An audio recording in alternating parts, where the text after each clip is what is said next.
has to do at least 5 things simultaneously right now. It has to obviously provide effective support to Ukraine in the war and build European defense capabilities in order to deal with the ongoing military threats to Europe's borders. That cost a lot of money. It has to, at the same time, drive the green transition and the accelerated transition away from Russian energy supplies, while thirdly, managing the domestic consequences and the economic shock, refugee flows, and continued COVID-19 recovery, including all of the supply chain disruptions. Fourthly, it has to mitigate the fallout of the Ukraine war for the global South in terms of energy crisis and the food crisis that we're witnessing. And lastly, all of this is taking place against the kind of biggest overarching geopolitical challenge that Europe is facing, that is the intensifying system competition with China and the kind of future relationship with the United States. The problem with these 5 dimensions is that there is actually no natural hierarchy between the different dimensions anymore. All of them must not only be tackled simultaneously, but actually with virtually the same level of urgency and commitment.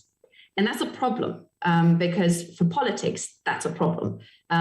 Everyone who tries to multitask, and I'm a mother of 2, and I often try to do a phone call and cook food at the same time, we know that we're not very good at it. But this is precisely what needs to happen right now. The decisions that are being taken right now in terms of our energy supply chain are decade defining.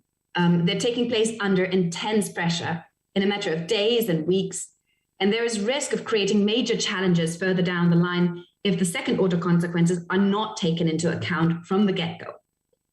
For Europe, and I think that's also something that's really important when we're talking about our future relationship with China, China's position towards the war, Russian invasion of Ukraine, is a real game changer with much broader consequences, and this should not be underestimated. For the very first time, China is actively complicit in a major security crisis in Europe. This has not been the case before, not in major economic crises, think about the global financial crisis, European sovereign debt crisis, or insecurity crises, think about Georgia, Crimea, etc. China was always either neutral or actually even supportive of Europe and kind of stability in Europe.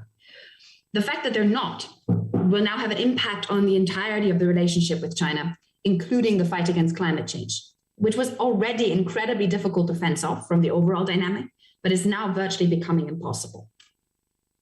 And it has changed not only our political relationship, but it has an impact on investment decisions and on risk assessment and how we are going to see the future of the Chinese market and the role of China in our economy. This holds particularly true for all of the technologies of the future. We all remember maybe that Christian Lindner, the German finance minister, was in the German Bundestag giving, right after the Zeitenwende speech, his speech about where Germany is going. And he was talking about freedom energy. Obviously, that terminology is very important for the Liberal Party. But what was in there was green energy, renewable energies is going to make us independent. It's going to make us self-sufficient. It's going to create stability. It's going to lower prices in the long run. And it's going to be a fantastic kind of catalyst for also economic development. That's generally true, but we need to be very mindful of the dependencies as we scale up green energy investment across Europe. I would like to kind of give you 2 examples that underscore a little bit what I'm talking about here. So while Siemens Gamesa, one of the largest turbine producers, left the onshore business in China last August because it was no longer able to participate due to the strong preference for Chinese companies in the market last August, Mingyang, a Chinese wind turbine producer, has just provided the first wind turbines for the first European offshore project in the Mediterranean. It's a wind farm project at the coast of Taranto, and European providers were not able to deliver turbines on time, and thus it opened an opening for Chinese turbine producers to deliver. Another example, because you're in Croatia, I thought you need a Croatian example as well. The largest onshore wind farm in Croatia that has gone online just a few months ago, earlier this year. It's not only equipped with Chinese turbines from Shanghai Electric, but it's also operated by Norinco, which is a Chinese industrial giant, a large defense equipment producer.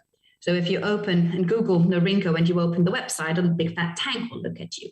And this raises the question, obviously, whether this is the right decision to take, to go down that road and to work with these partners. Individually, these cases are not decisive, because particularly in the wind sector, there's still a lot of dominance of European players in the European market. But they describe a development that we should keep a close eye on. And we have had these experiences before. I think the 5G sector is a really good example of that. The good news is that there is a willingness among European partners to take steps now that under other circumstances would have needed a decade.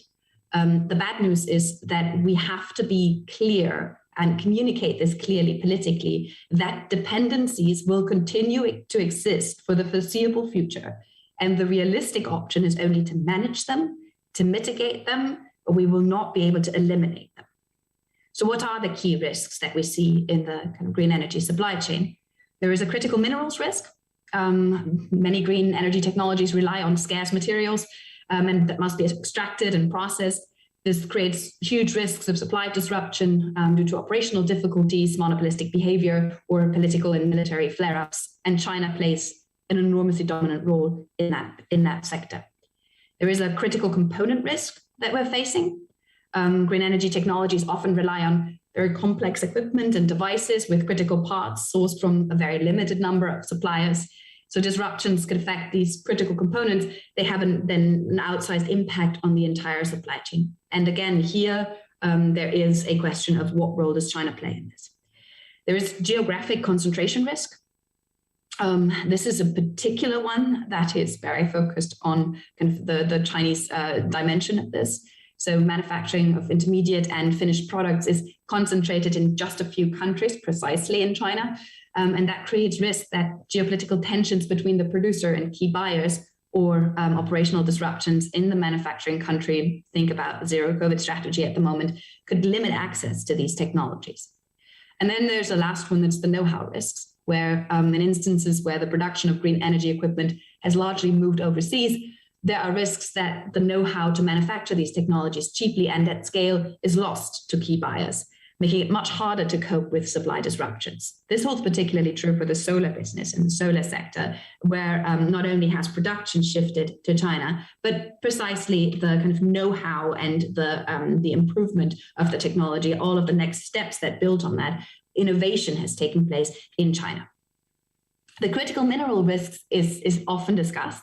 I am deeply worried about the critical component and the geographic concentration risk, as it has a lot to do also with competitiveness questions and creates enormous dependencies. So what can we do about this? There are, again, 5 things, I would say, where we can start with addressing this problem. First of all, we can reassess the geopolitical risks that affect the supply chain resilience. European policymakers need to be very clear that green energy supply chains need to be made more resilient to any further deterioration in relations with China.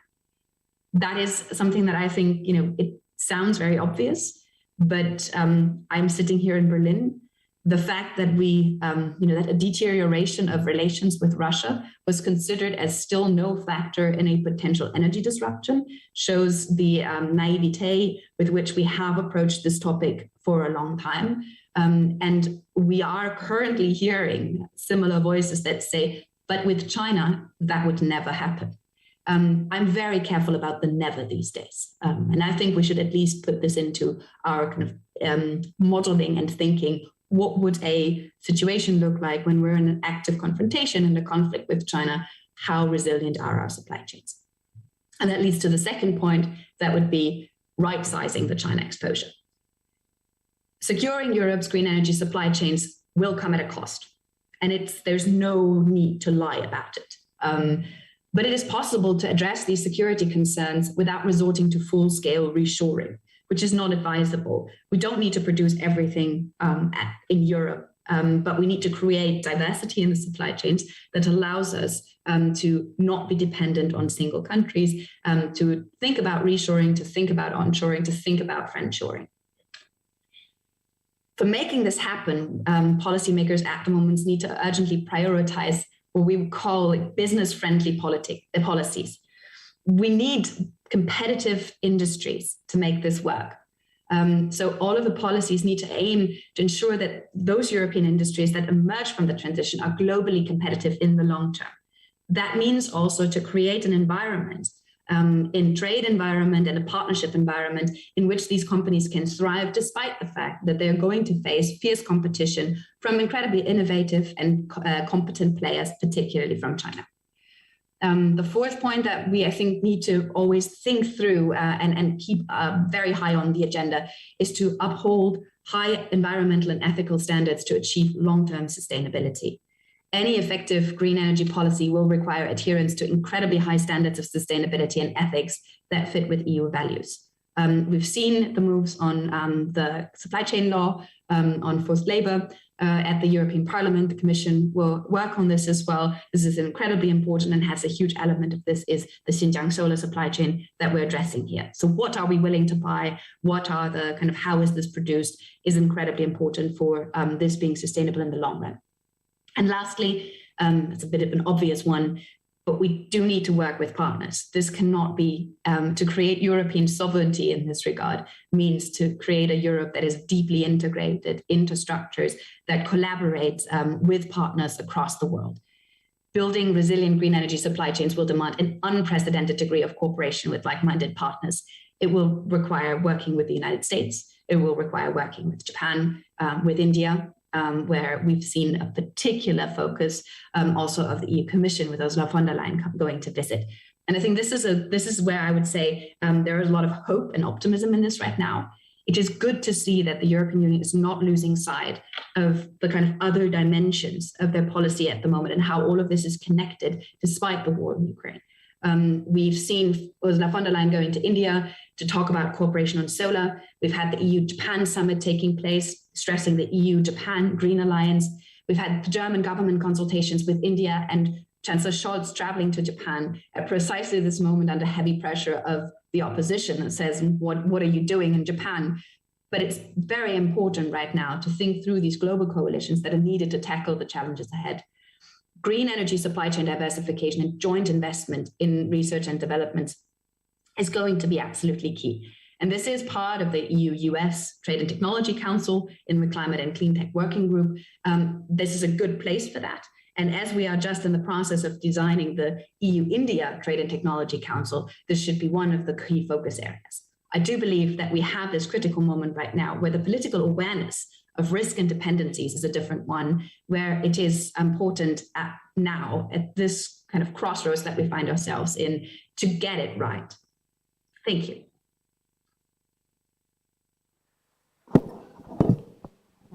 Thank you very much, Janka.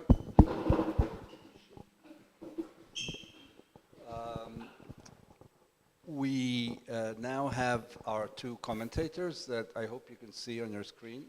Val, yes. Camera's over there. And Tim Judah, and I'll ask Valbona Zeneli to give the first comments.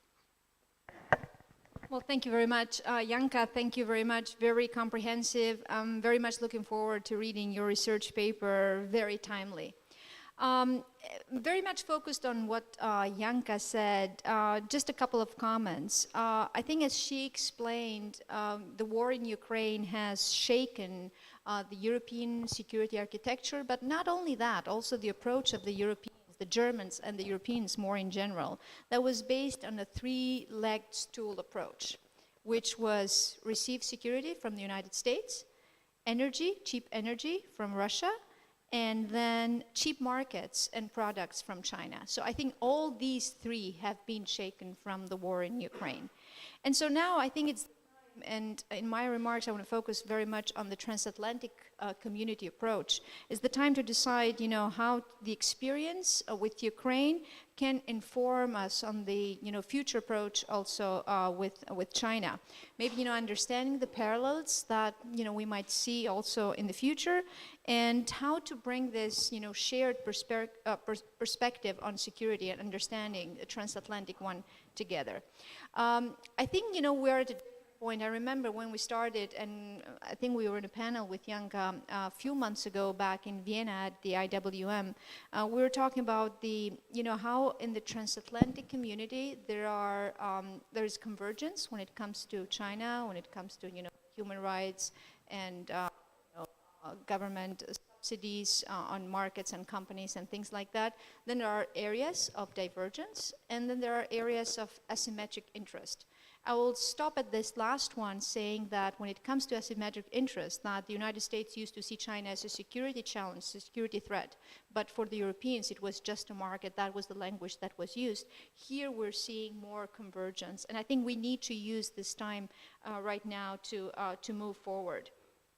As Janka mentioned, German leaders, European leaders more in general have become more skeptical on China, and I think that is this dissatisfaction with Beijing's approach to the Russian invasion of Ukraine. I think it allows the opportunity for the transatlantic community to come together. Even when we look at the transatlantic community, I think here we also have three pillars. That's the aspiration, the attitudes, and the agency. When it comes to the aspiration on both sides of the Atlantic, I think we have a much better understanding that, autocrats in the world are challenging the world order. And no better example of that is the February 4th declaration between Presidents Xi Jinping and President Putin. So that is the perfect example. Then when it comes to attitudes, there's a change in attitude not only in the policymakers, that China is not just a market now, but it's becoming more of a security challenge, and also in the public. So that is converging. We even saw during the last China-EU summit, at the end of the summit, the declaration of Oertel saying that it was the dialogue of the deaf. So this is where the relations between the European Union and China are right now. Very much in line with what Janka said in terms of recommendations. I think it's very important to start with her last recommendation, to strengthen transatlantic coordination when it comes to a China strategy, policy on both sides of the Atlantic. Janka mentioned nearshoring. It started as a concept, actually right after COVID-19 and the disruptions of the supply chains. I'll go even a step further, Janka, and say ally shoring. So not just nearshoring in places closer to our markets, but collaborate with countries, allies in different parts of the world that share our same norms and standards, and that explains also the different visits, of the German politicians and the European politicians in other countries. And then another important point, I think, is to broaden the European Union FDI screening mechanism to look not only at the investments, but also at research institutions, looking at the research cooperation between Chinese institutions or state-owned enterprises with European universities and European small and medium enterprises that are focusing on research. And then another point, I think, that we discussed yesterday, China. I think the transatlantic community needs to have a platform, needs to have a strategy to come up with alternative projects for countries that are vulnerable to Chinese economic influence and diplomatic coercion. I mean, we discussed yesterday the Western Balkans. If you're not going there with alternative projects, if you're not going there with funding and money, I mean, very well planned and a visionary one, then you cannot ask these countries not to accept the Chinese money. So these were my points. Janka, thank you very much. I very much enjoyed your presentation. Thank you very much, Val. Lots, obviously, to... Would you like to respond to some of the things immediately, Janka, or shall we hear Tim Judah first? Just one quick comment on the ally shoring, which I agree fully with. The term I used was friend shoring. I think there's still a bit of a terminology discussion going on about how we call this now in the end, when we source from friends and allies, partner shoring, friend shoring, ally shoring, but that's precisely what I meant as well. Perfect. Okay, on to Tim. Thank you very much. I mean, as I've said, this is not something that is, I wouldn't say that any special knowledge on this. So I'm just going to ask you a couple of questions here. First was I didn't hear, actually, it was quite hard to hear some of it. That at the beginning, you said that there was Chinese companies had taken a big contract that Europeans could not. But it wasn't quite clear where that was or what the reason for that was. But I think maybe because it was a little bit difficult to hear. And the second thing is, I mean, just like, excuse me for my kind of ignorance here, but it just seems to me that this is all these problems.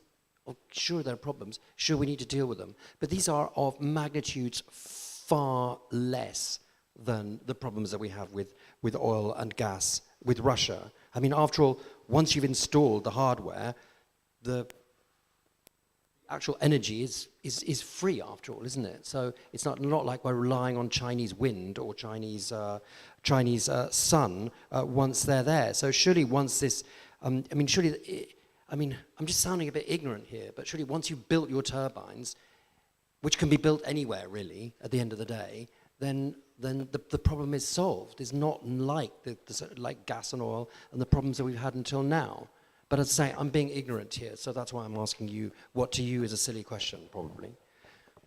Okay, thank you. That's a fantastic question because I think it clarifies a lot of things really well. So first, let me go to the question, the examples that I presented. It was in Italy, just off the coast of Trento. It is a wind farm, the first offshore wind farm in the Mediterranean that we see. It's a long ongoing process. It was a long project, and it was initially designed to have European turbines. Then there were shortages in productions and delivery delays and delays here and delays there. And in the end, China was able to provide these turbines. Mingyang, the producer, used this as its first market entry in the European offshore business where they hadn't set foot on before.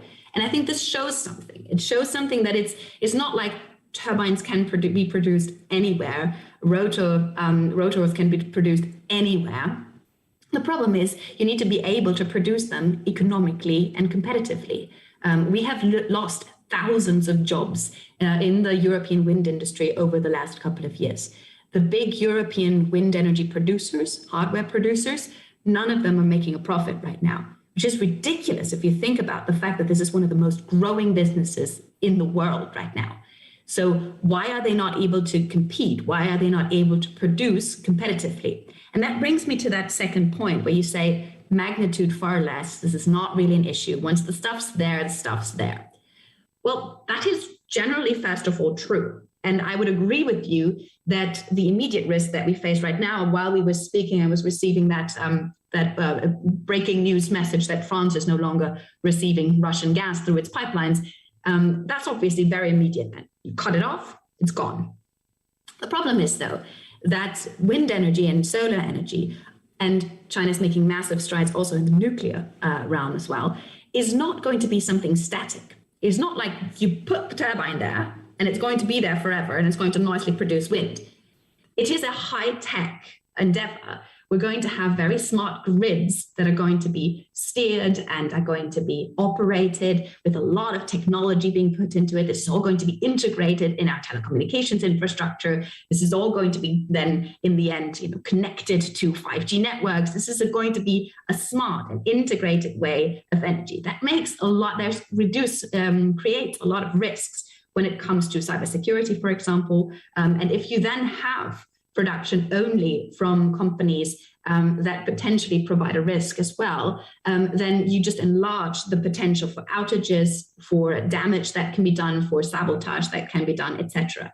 Just as an example, we've seen as a collateral damage, and that wasn't something that was intended, at least so far we couldn't have any proof that it was intended. In the early days of the Ukraine war, there was a satellite attack. And that created a satellite outage that was responsible for maintenance work in a couple of thousands of wind turbines in Germany. And they were not able to do maintenance anymore on them just because that connection was not secured and there was no alternative structure to it. So I think these are just really early examples of how this creates a system that makes it a bit more difficult for us. if we are no longer able and capable of having industry players that can produce these technologies, but we will rely our entire energy production on them. And in solar, it's already that we have 97% of ingot and wafer production taking place in China. That's 97% is a lot of dependency. That means if we want to then install more solar technology, we can't get it if the Chinese say we can't have it, to put it super bluntly. And if we think about Germany as a country that wants to focus solely basically on solar and wind technology, then that becomes critical infrastructure, and it becomes necessary to at all times be able to do maintenance, to get spare parts, to be able to run them, operate them continuously, because it is the backbone of your industry. So it is, it may seem right now as something as much more trivial, but the kind of technology ecosystem that is behind it, and the ability to produce these technologies, to innovate, to create a system that provides reliable energy for the future is highly complex. And we are at the moment not positioning our companies in a way that they can win this competition, but we're actually positioning them in a way where they're losing out. Among the 10 largest wind turbine producers over the last couple of years, we have seen this was all European and American for a long time. And now, the last 10 years, 6 of those companies are now, of the top 10 are now Chinese. And if we don't do anything actively about this, 10 of these top 10 will become Chinese very quickly. And that will create pressure points where China has proven to be able to use economic coercion as means for achieving political goals, pressure points that can be avoided because it touches upon such a critical aspect of our infrastructure.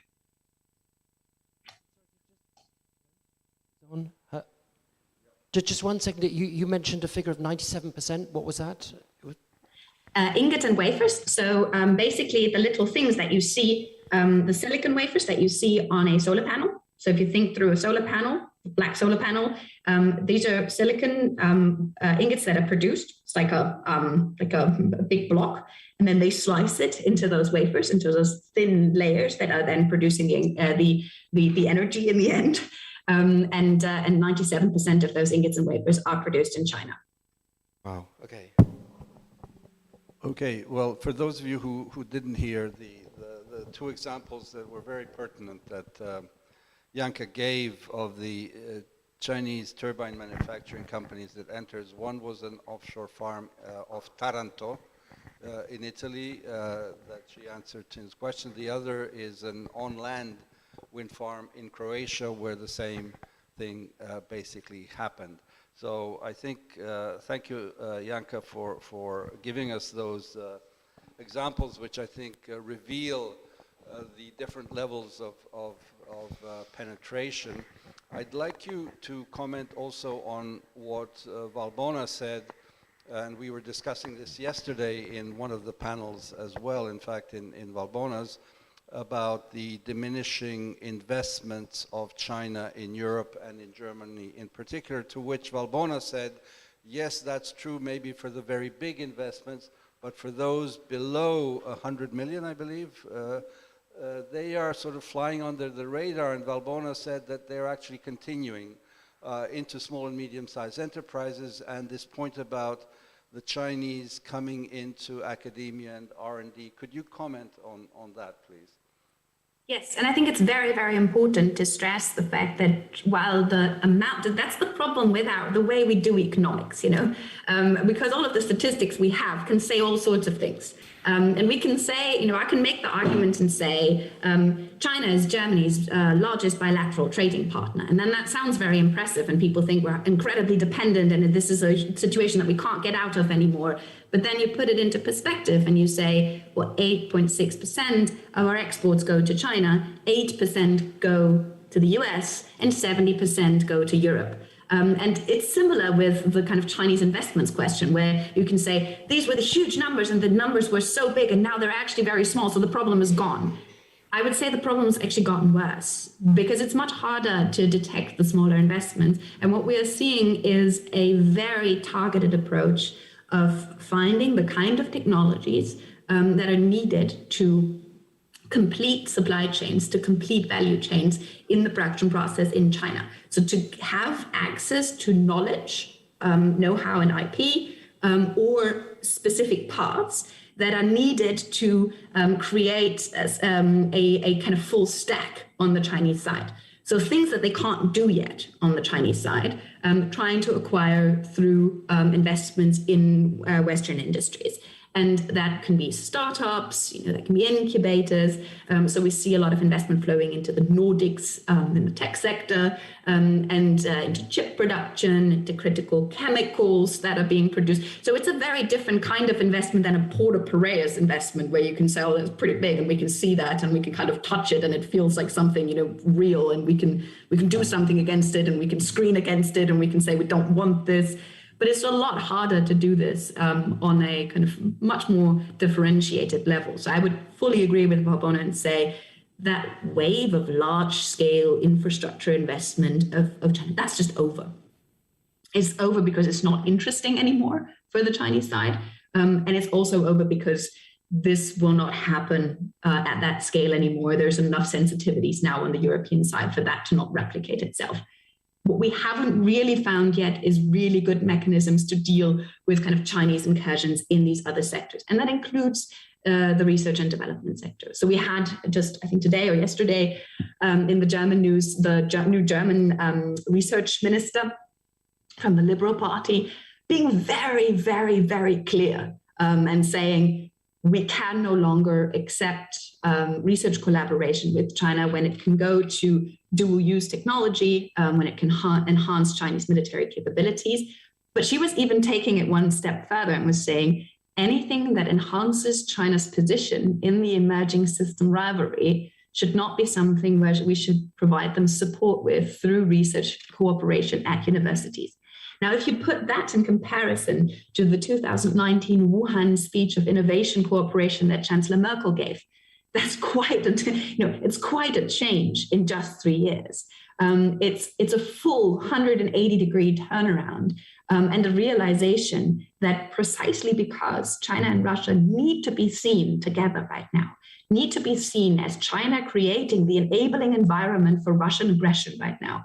We need to see that what is emerging is a Russia that is trying to find its new place in a Sinocentric world order that is improving its own strategic position and has made its choices on where it thinks kind of the power of the future will lie.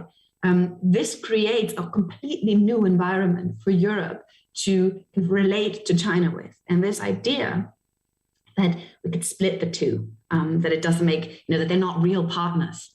Every single statement that we've heard since the beginning of the invasion, where China would have had the opportunity to step back and to put some distance between itself and Russia and to say, well, actually, we're not that close to Moscow. They didn't just do not that, they doubled down. They doubled down on creating a global order jointly with Russia where real democracy is promoted. A global order that creates a world where the big powers of the West can no longer dominate the rules. This is a very, very critical moment that we find ourselves in, and where if we don't get it right in terms of the analysis right now, what the challenges that we're facing, we may take decisions now that will lead to dependencies that we will regret in 10, 15 years down the road. Thanks, Janka. Thanks very much for that. That was actually a question I was going to ask, but I'll open the floor now, and I saw Bechev, who already has a microphone. Thanks for this great presentation, Janka. So much food for thought, and I want to just go back to something you said a while ago, that we have to put our companies in position. And I think it opens a big debate about industrial policy. I suppose there will be very different attitudes and responses as to what is the role of the state or the EU institutions vis-a-vis the market and the division of labor. I mean, if you ask Macron, he'll have one answer. If you ask Mr. Lindner, who you referred to at the beginning of your talk, they'll have a very different take on the relative balance.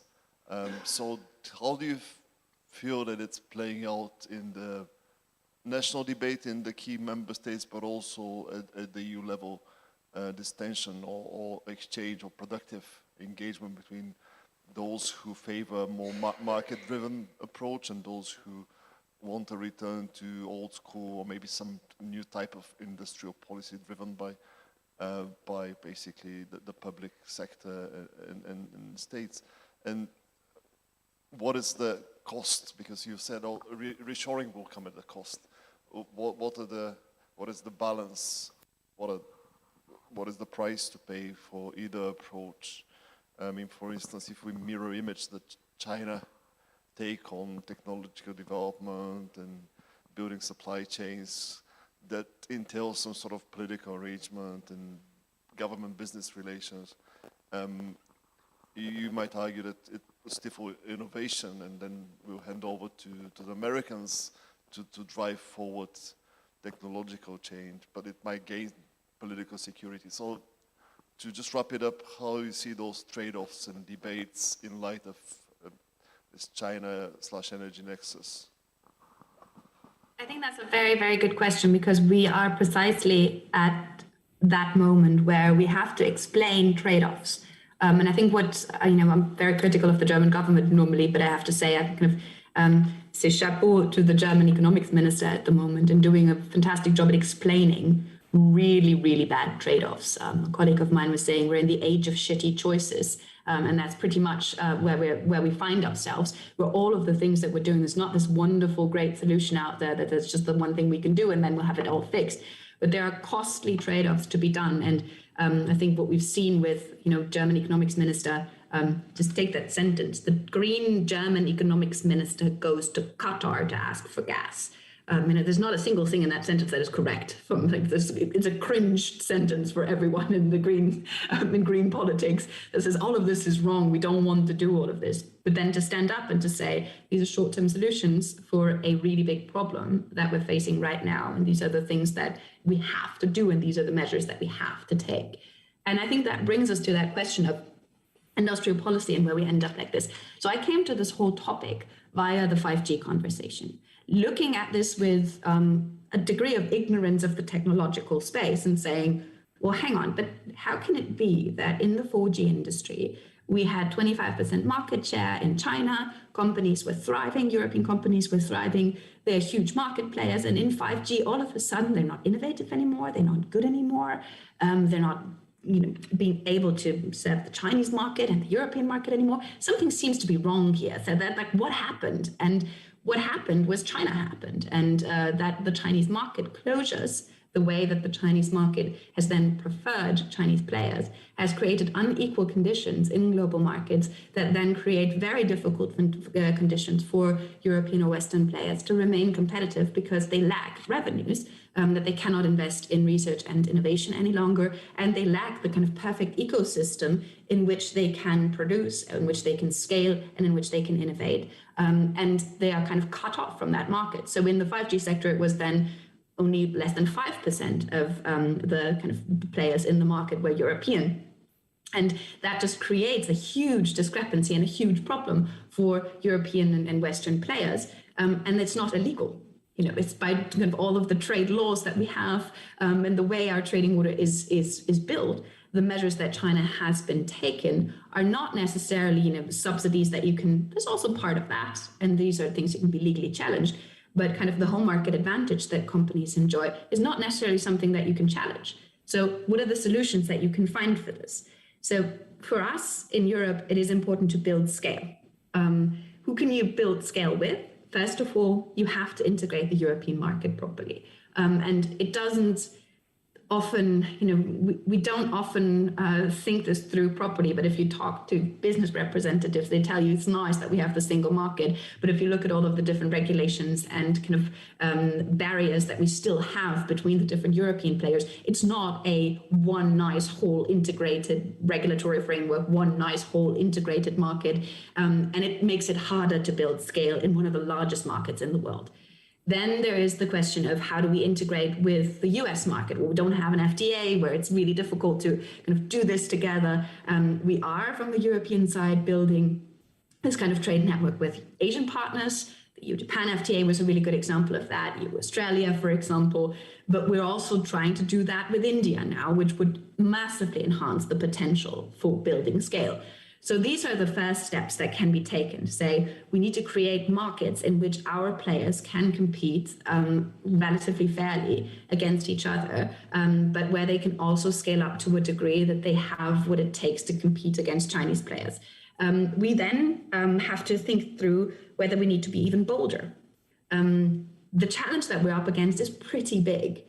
So if we're all investing nicely in our own kind of national research and innovation programs, and if we're all kind of creating little islands of sovereignty in the US, in Japan, in Europe, where we then say, well, but if we have this innovation fund, it obviously only goes to European companies, or it obviously only goes to American companies, and you have to make in America, and you have to create European sovereignty. What we're actually doing is competing against each other, and China remains the biggest player, whereas if we would work together, we would be much bigger than China in the global market.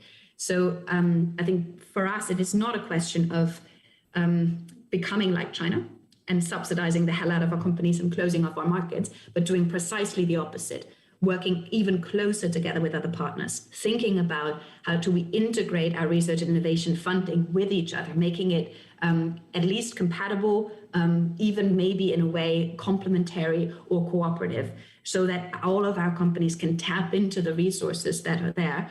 And how can we create a global market that allows that these standards to be upheld and for our companies to thrive? And I think that's something where national egoisms often override these tendencies. And so only if you get the fundamental assessment of the challenge right can you overcome some of these national tendencies. And then there's obviously the question of the Trump factor. You know, if I do have these conversations in Germany at the moment, the questions are, hang on, we're not going to integrate ourselves so closely and tie ourselves to the US economy because honestly, God knows what happens there in a couple of years' time, and then we're done. There is a risk in terms of where we create new dependencies. So I think for the Europeans at the moment, it is best to broaden this beyond the transatlantic alliance, to make the US one of the players with which we cooperate, but also enlarge this much further, precisely to the Indo-Pacific realm, work with partners in the green energy supply chain, particularly also in Northern Africa. So diversify as much as possible to limit the risk, because what we've seen in the German economy is putting all of the eggs in the China basket has been the riskiest strategy that we could have done, and we're now losing money. Janka, Grigory Mesezhnikov. Oh, you're the mic keeper. Yeah, but I have also. You mentioned the complicit approach of China in Russian-Ukrainian. Sorry, I can't hear anything. So, yeah, wait. What? Now, can you hear me? Yeah, Janka, you mentioned the complicit approach of China in Russian-Ukrainian war.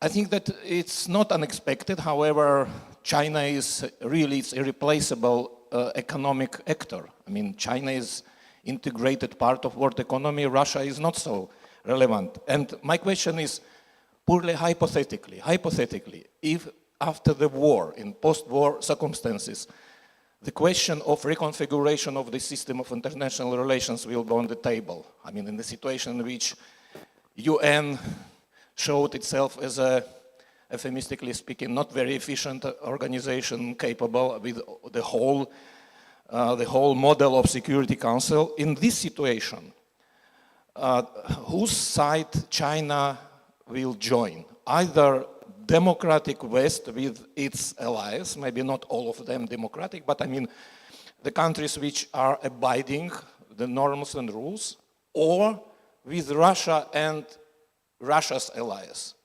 I know that it's a hypothetical situation, but we know that today there are some options, maybe less probable, but definitely not with zero probability. So proceeding from your experience, knowledge, analysis, research, and your feeling, whose side China will join? So I can base this on Chinese statements. That is the easiest way of doing this. I don't have to invent this option because China has chosen a side. And it has chosen not the side of the, what I would call, and I like that expression better, the advanced industrial democracies or advanced industrial states. I think advanced industrial states works probably as best in terms of a, not trying to find the autocracy, democracy, and who's a real democracy, and not going into all of that discussion. But the advanced industrial states are the ones that are on that one side. And at the moment, China and Russia are on the other. They're trying to not only build simultaneously a kind of a different kind of global security order, but also a different kind of global digital order and a different kind of global economic order. And there are partners for that. And that's something that I think we should take very seriously in Europe, in the United States, in Japan. If you listen to the different statements that are coming out of South Africa, for example, if you listen to conversations in some parts of India, if you listen to conversations in Brazil, then there is a resonance of this idea that it is the West that has been aggressive. It is the West that has imposed sanctions, and it is the West that is making out of a global crisis out of a European security problem. And this is a narrative that really resonates and that we have to grapple with and that we have to actively find solutions for and have to actively address from the European side, because otherwise that narrative is going to stick. And the question is, when that new order after the war is emerging, there seems to be an understanding or a belief among European policymakers that everyone knows that we're on the right side of history here. And everyone knows that this is clearly a Russian aggression. Everyone knows that this is clearly against the UN Charter. It's not that clear. That initial, in large parts of the world, that initial coalition of 141, that magic number that you could get together in the General Assembly, that is crumbling quicker than we can say. It's very hard to keep that group together. And it will require active positioning from our side and active delivery from our side to create an environment in which that coalition does not shrink to a minimum of the G8, G7, where you have a small gang of countries that is then kind of trying to fight off and fend off a different kind of order. The Chinese leadership is very, very explicit at the moment. And if we can take one lesson from the war in Ukraine and Russian invasion, is let's at least take, all of the statements that are coming out of Russia and China at the moment, we have brushed them away. That's just rhetoric. It doesn't mean anything. They're not serious about this. Reread the 4th of February joint declaration between China and Russia, and you know exactly where they stand. Reread the latest statement and the readout of the phone call between President Putin and Xi Jinping. Reread the latest statements of Wang Yi together with Lavrov. These are very clear. And that doesn't mean that the strategic environment can't shift in a way where it doesn't seem strategically so opportune for China to remain so steadfastly on Moscow's side.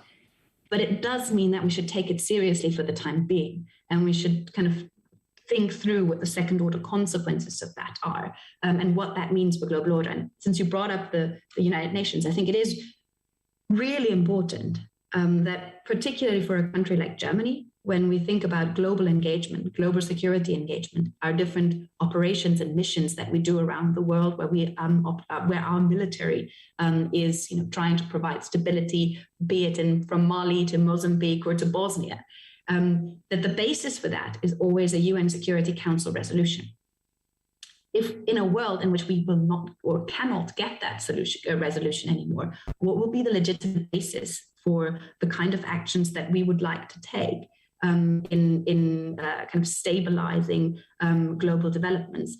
If we can't, if Russia and China collaborate in a way that will make that impossible, what are our alternatives? Where are we going to move? So the questions at the moment are pretty big that are being presented to us, and the kind of green tech, green energy slice is only one bit of that. The bigger question around this is what kind of global order will emerge after this? And I'm afraid I'm very pessimistic about China's potential to choose a different side than what we currently see in terms of kind of the empirics that we can draw on right now in terms of what they're saying and what they're doing. Great. On this happy note, I'm sorry, but it's not very uplifting, I know. No. Much to discuss. Ioannides Thermakolas. Thank you, Janka. This is fascinating. I'm trying to, well, first of all, understand exactly what your points are, because I don't know these topics very well, and it's hugely important, obviously. But trying to, also understand exactly the implications of the invitation of like EU-China relationship that you are outlining. Again, I'm not definitely not an expert, not following that closely all these issues, but I thought for many years we knew that China has a long-term plan for to be the biggest, the global power, biggest than the US in several decades from now, right? And they were building all this infrastructure, these interconnections with the European economies, because they wanted, not now, but in the future, to be in the dominant position. But they were, I think, I was understanding that they wanted to be engaged with the European economies, right? Did that stop happening, or were we reading China in a wrong way all these years? And also in that context, since Ukraine war is a wake-up call for European economies, right? For European policy. Now we are thinking, wait a minute, we were reading China wrong, or we should be much more vigilant, or we should change policy, or we should reshore or friendshore or allyshore or whatever. If this is the case, why didn't the Chinese see that coming? Why did they let Russians do this war that no one was expecting, and it doesn't make sense in the long-term strategy? Why did they allow Russians, or why did they side with the Russians in a war that is a wake-up call for us to get back on China and build our defenses? It doesn't make sense in the Chinese long-term strategy, right? I'm trying to understand, but I think you're probably in a position to explain this to us. Head Janka. Let me try. So, did we get China wrong all these years? There's two camps around this. There's one camp, the hardcore realists, that say, yeah, sure, we could have known this forever and ages, and they've always had really bad intentions, and we were just all naive and wanted to make lots of money, and so we've ignored it, but we could have seen this all along. I'm not in that camp. I'm in the other camp. I think that in 2001, with China's accession to the WTO, there was a lot of real change in China. There was a lot of opening, there was a lot of reform, there was a big gang in the Chinese government was really interested in boosting the economy, in integrating itself with the world, and engaging with the world. And this is what we saw in the early 2000s until the 2012. What we have to realize, though, is that with Xi Jinping, things changed. And it took us a long time, and I will include myself in that, of really taking that seriously, of really saying, hang on, this is not just different tonality. This is really different politics that we're seeing here. There is a leader now that believes that China needs to be made more independent from the world, while the world needs to be more dependent on China. That means a continued integration with the world, but with Chinese characteristics, under Chinese conditions, with China in the lead and not with China in the following position. This is a leader that believes that China should set the rules and not take the rules that are given by others for China. So this is a different China that we're dealing with. And I think it took us a while to adjust to that. And since 2019, 18, 19, we have a real awakening in Europe to, and this happened earlier in the US, because it's coming from a different perspective, obviously a different security dynamic to this, etc. But it happened in Europe as well a few years ago now, that we're starting to hang on, this is really not what we thought we were buying into. This is a closing off of markets. This is a kicking out of European companies. This is less integration with the world, not more integration with the world. What is going on here? And I think what is really important for us is to, and again, I would include myself in that, we are very good at saying, well, by our rational standards and logic, this cannot be in China's interest. It comes too early. They're not ready yet. They are not, they needed to bring other things, need to be in position first before they can strive for world dominance. What are the things that, what is to be gained from it? There's so much to be gained from a functioning global economy, making China just richer and richer and richer, and it will kind of naturally move into the zone of being the most dominant player. Why now? Why does that make any sense? And I would say what we're kind of getting wrong is the perception from China and the hierarchy of priorities. So, whereas it is still important to grow the economy, everything that we see at the moment, we can empirically draw on the evidence that we see, says political goals trump economic considerations. And you can see that in each and every aspect at the moment. If you look at the technology sector, the clamp down on the technology sector in China, if you look at what is happening in the real estate market, if you look at what is happening in with regard to the zero COVID strategy, which is an economic suicide operation, if you think about it.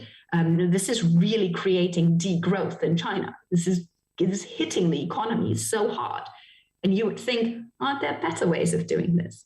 And then the priority is stability before the 20th Party Congress, not a lot of people dying, no experiments.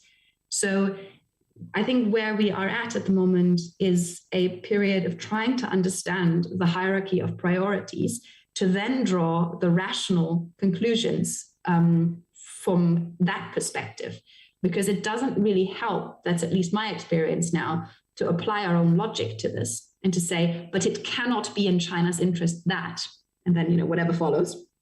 But to say, okay, if we get the hierarchy of priorities right, it may actually be in China's interest to have a war in Europe going on that binds US capabilities, that binds US resources, that binds European resources, that makes them spend money on something that is kind of a 20th century style war that is creating huge disruptions with very little ability to focus politically on the Indo-Pacific, to focus on what's going on, because despite the fact that we're trying to uphold this, obviously it's really difficult at the moment to keep the momentum going. I think the Shangri-La dialogue that took place last week was a really good example of that, where you had the Chinese defense minister being incredibly clear in his assessment, and where you basically had no senior Europeans showing up because we were all very busy. So I think it shows us something about where the world is moving right now. And it means that we don't have to panic. I think that's the wrong reaction here. But I think it is a good moment to stop wishful thinking and to say, okay, so let's just assume that that may be one of the possible realities, and what would be the measures that we would take and put into place. I think we have to think a lot in terms of scenarios right now. We have to think a lot in terms of kind of what are the potential building blocks that we can put together, and where we can create a new version, a new stability. This is not about, I think we're kind of stuck in this idea of upholding the liberal rules-based international order. I think we're beyond that. We have to recreate something that has already moved away. And where we will not recreate, we will not uphold it and get it into a kind of, it will not be like that, like things were before, status quo ante. But we will have to shape the new status quo, otherwise China will shape it. Did that help a bit in terms of that helped enormously, Janka. Thank you very much. I think you're answering many of the questions all of us have in our minds about where China is with respect to what's going on with regard to the invasion of Russia. But we have more people.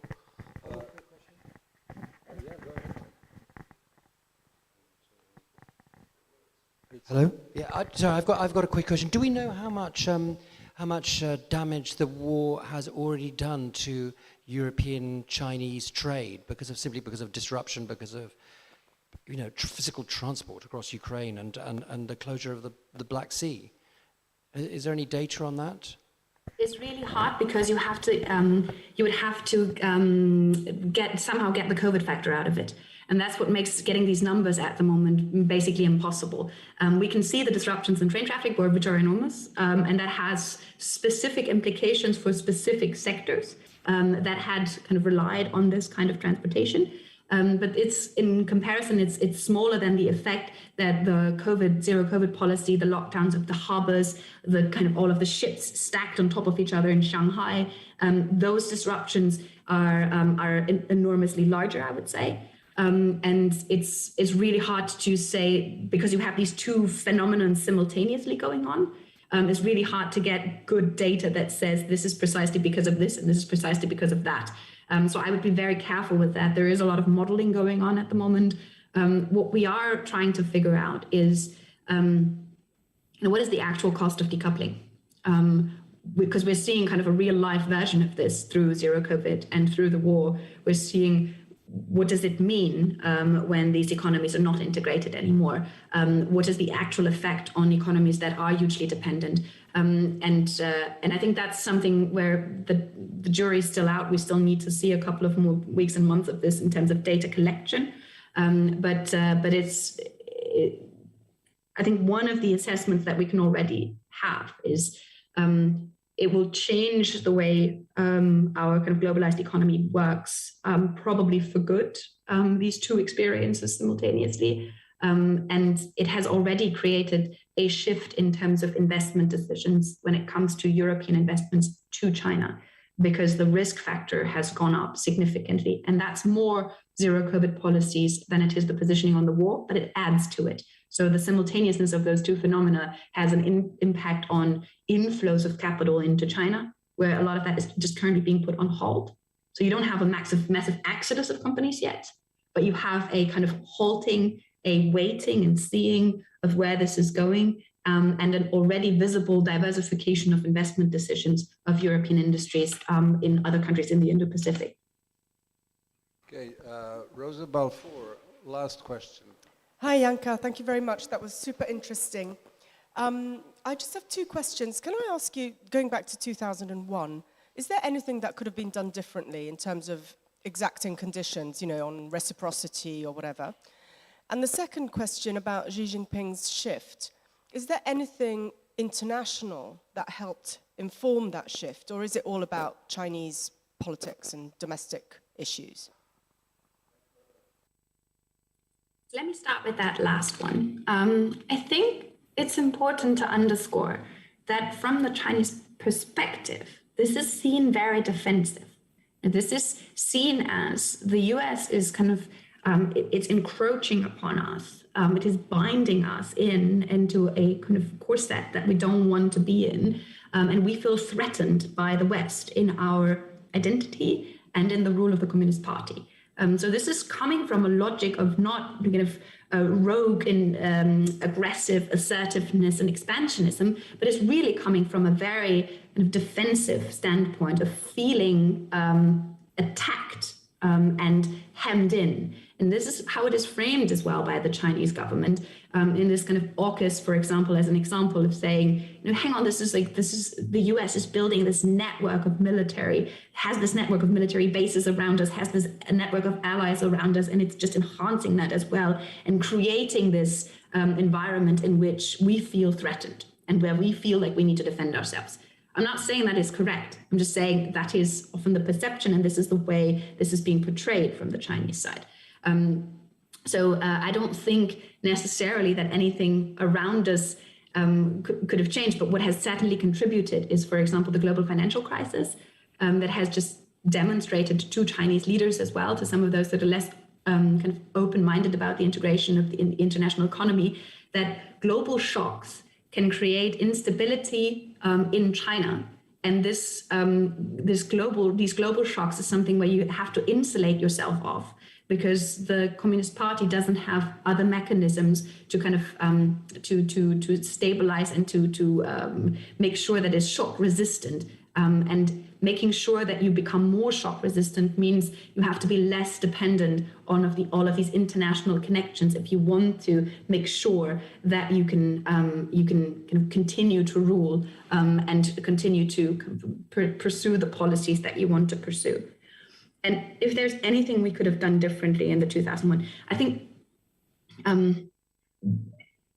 in terms of taking, we've been very patient with China. I remember all of these conversations where it was just like, yes, for this and this step that we had actually agreed on in the WTO accession, we still need a little bit more time. We're sorry, this is just kind of, it takes a while, and we're a huge state and we have big challenges and we have huge levels of poverty, and we still have to do this, and then we'll get there, don't worry about it.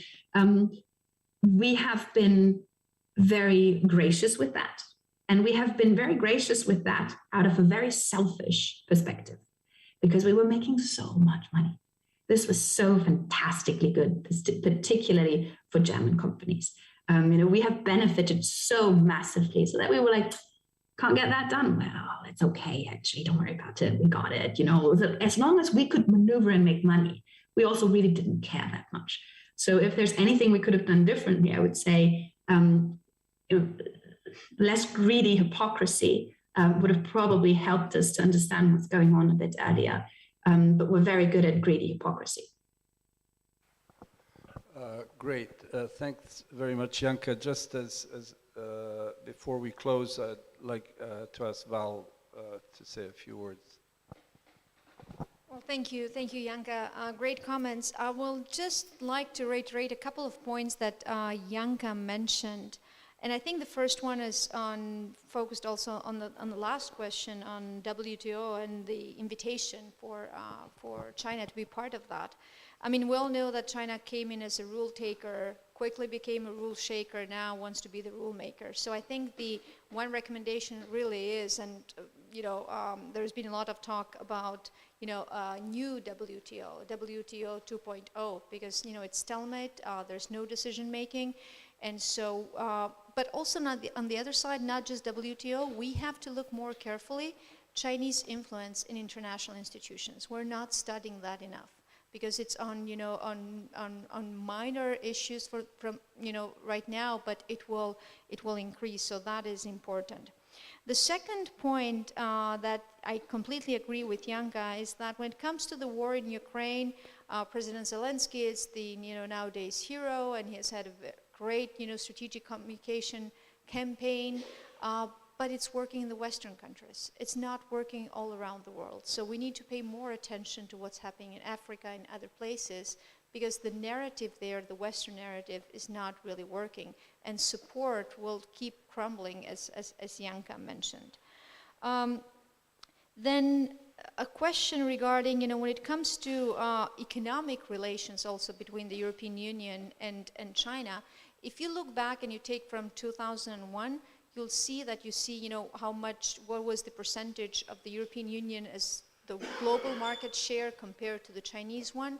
The European Union is the loser. The European market has been shrinking since 2001, and that has gone into Chinese, weight in the European economy.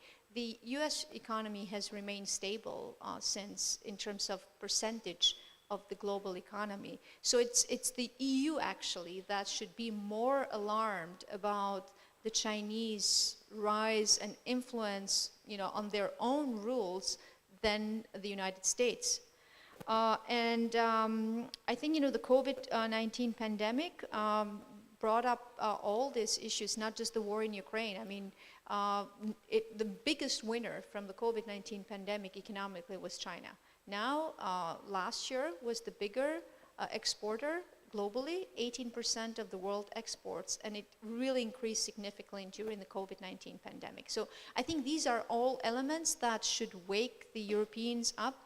I think in terms of concerns and challenges for the future, I see potential divergence in the European Union between politicians that are much more aware of the security concerns, and industries and companies. And then the other divergence I am afraid we'll see in the future is between Western European countries where the Chinese are focused on technology and research and development, and they are very much more cautious, and the Eastern European countries that might still need China for investment, but also, new technologies and, new companies and infrastructure. So these are elements that we need to be careful in the future, but we really do need to stop mirror imaging, as we have done for a very long time. I totally agree with Janka that the West has been very patient, but also selfishly, mirror imaging ourselves into, Chinese decision making, and economy. Thank you, Janka. Yeah, I think we've thanks to your presentation and to the questions, we've really covered a lot of ground, some of the fundamental questions that arise, not only obviously from the Russian invasion and what happens to China in the world and its role, but also, as you both mentioned, I mean, COVID revealed a lot of things about our dependence on Chinese raw materials for pharmaceuticals, for example, that many knew about, but it wasn't talked about. And to go back to the Xi Jinping Zeitenwende, back at his party congress, was it in 2017, when he gave that big speech that really announced the very long-term strategy, if I can put it colloquially, we shall rule the world in 30, 40, 50 years, whatever happens. And because they have this long-term strategy, because they have no parliamentary elections, they can move forward adapting to the various events that happen. And the Russian invasion is just one of those events. But as you both pertinently said, from rule taker to rule definer. And whatever it takes from the Chinese perspective, as you rightly said, Janka. So thank you very much for taking the time to be with us virtually this morning. Maybe we'll have a hologram of you in next time. Might be more exciting, but hopefully we'll have you here next year. So thank you. I was going to say, I don't want to clone. I want to be there actually and dip my toes into the sea. We want to have you here. We don't dare tell you how beautiful the sea and the swimming here is in between all the hard work that we do here. So thank you. Thank you, Ivan. Thank you, Tim, and thank you, Valbona. Bye, everyone. Have a good time.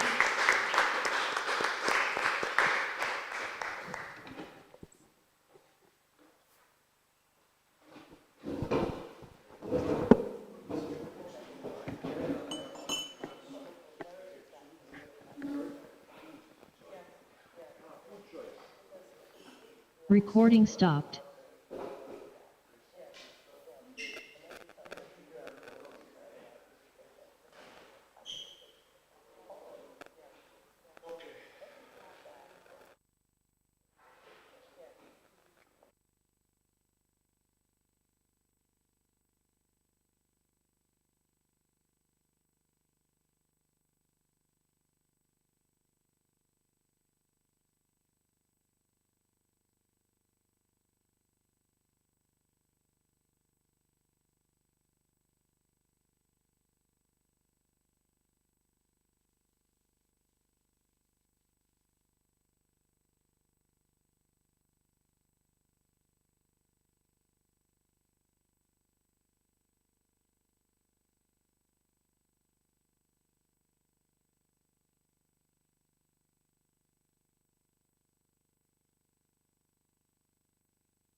was.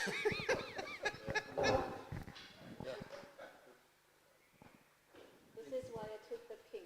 Nicola, are we ready? Going all the way. Okay, we are live globally through the live stream. Welcome to the second session of the second day of the annual symposium of the Europe Futures Fellow. It gives me great pleasure to present this panel with Soli Özel, our speaker, on the subject of the EU and Turkey. Again, lots to discuss like in the previous panels, and to help us go through the discussion we have two commentators. The first right next to me is Isabelle Ioannides, a senior fellow at ELIAMEP on two programs, the Mediterranean and the Southeast European programs, and Dimitar Bechev, both of course, all three in fact are Europe Futures Fellows. Dimitar Bechev, who is at Oxford University, but also at Carnegie Europe, based in Brussels. Soli, the floor is yours. Okay, thank you. The moment I've been waiting for in the panel, a Greek Cypriot and a Bulgarian as my commentators. Well, you're not part of the panel. Also French and the British resident. Okay. All right. Look, first of all, obviously, Turkey-EU relations are in trouble or are problematic, and they will have to be, in one fashion or another, for better or worse, positively or negatively, transformed.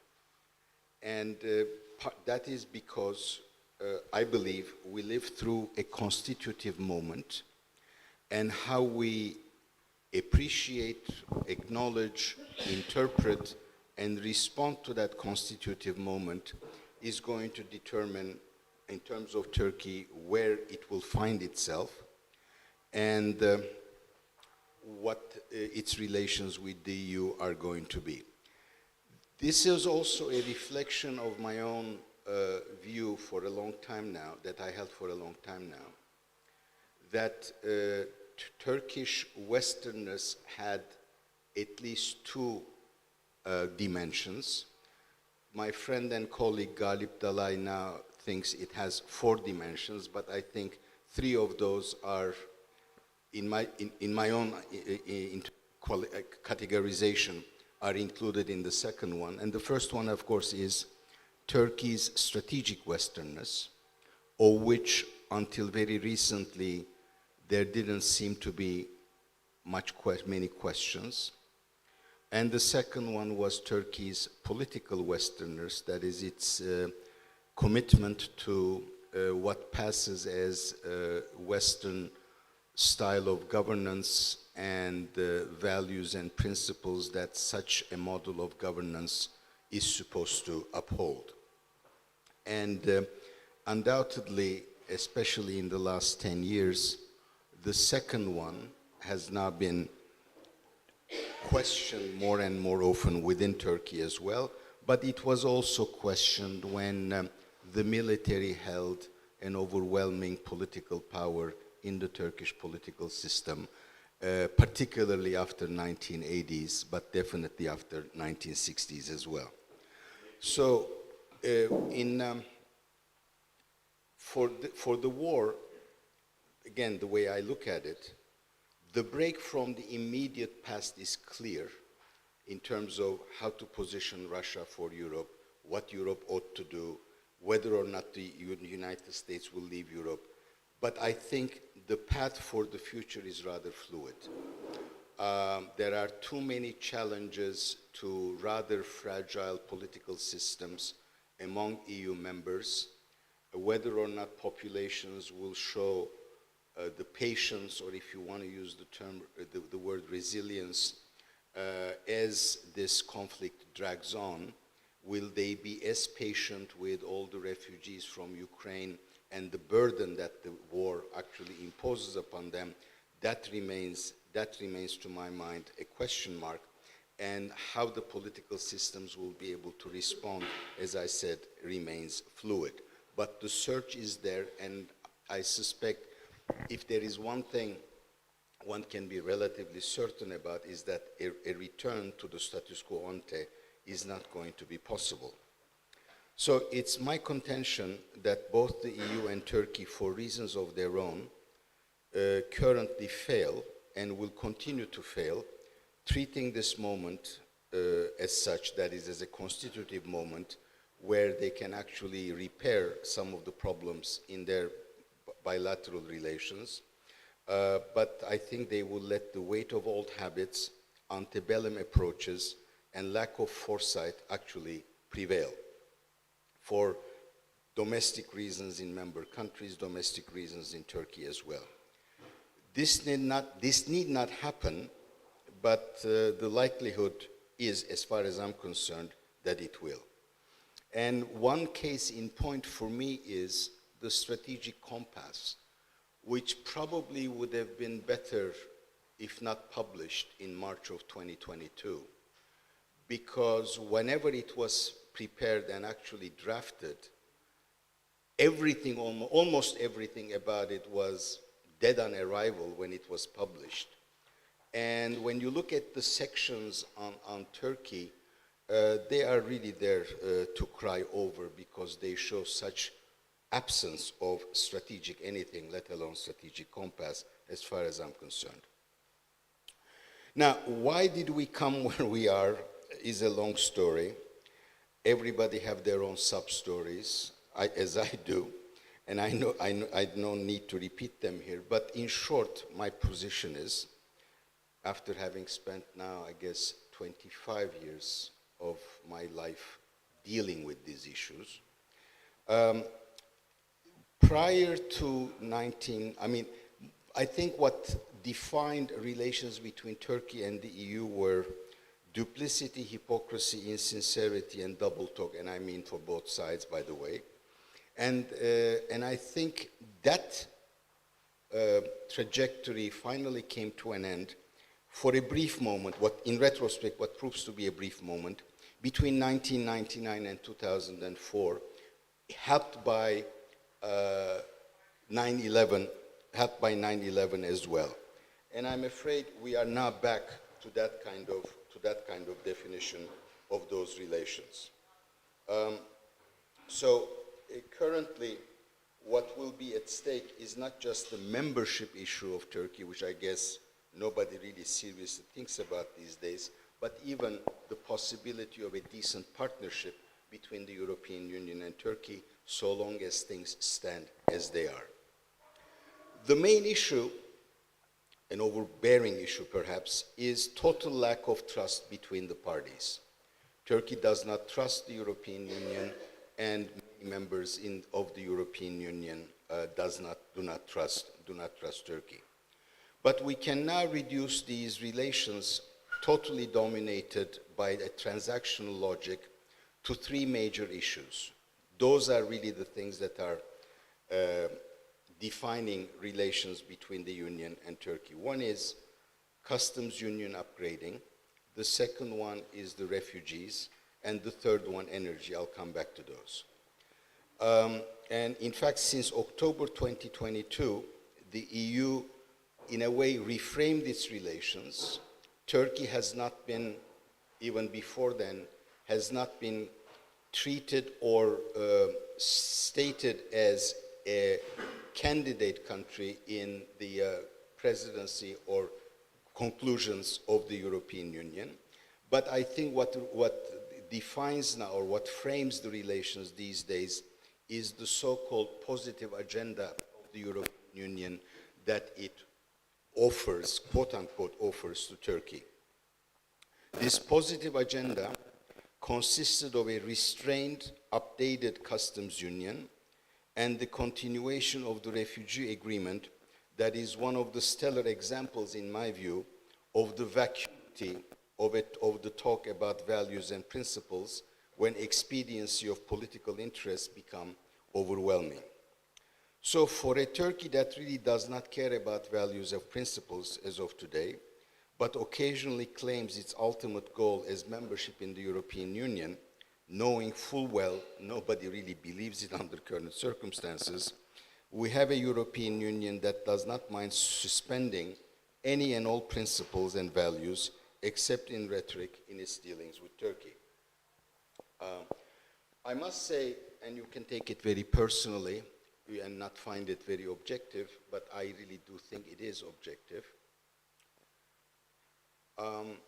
I don't think many people in the European Union, politicians, or even those who actually look at Turkey, appreciate how the credibility of the Union and its discourse about caring for Turkish democracy was damaged on the night of 15 July 2016. Neither the Europeans nor the Americans, their leadership, bothered to call, whether we like them or not, the legitimately elected Prime Minister or President of Turkey at a time when there was a coup attempt and the Turkish parliament was being bombed and F-16s were flying above buildings.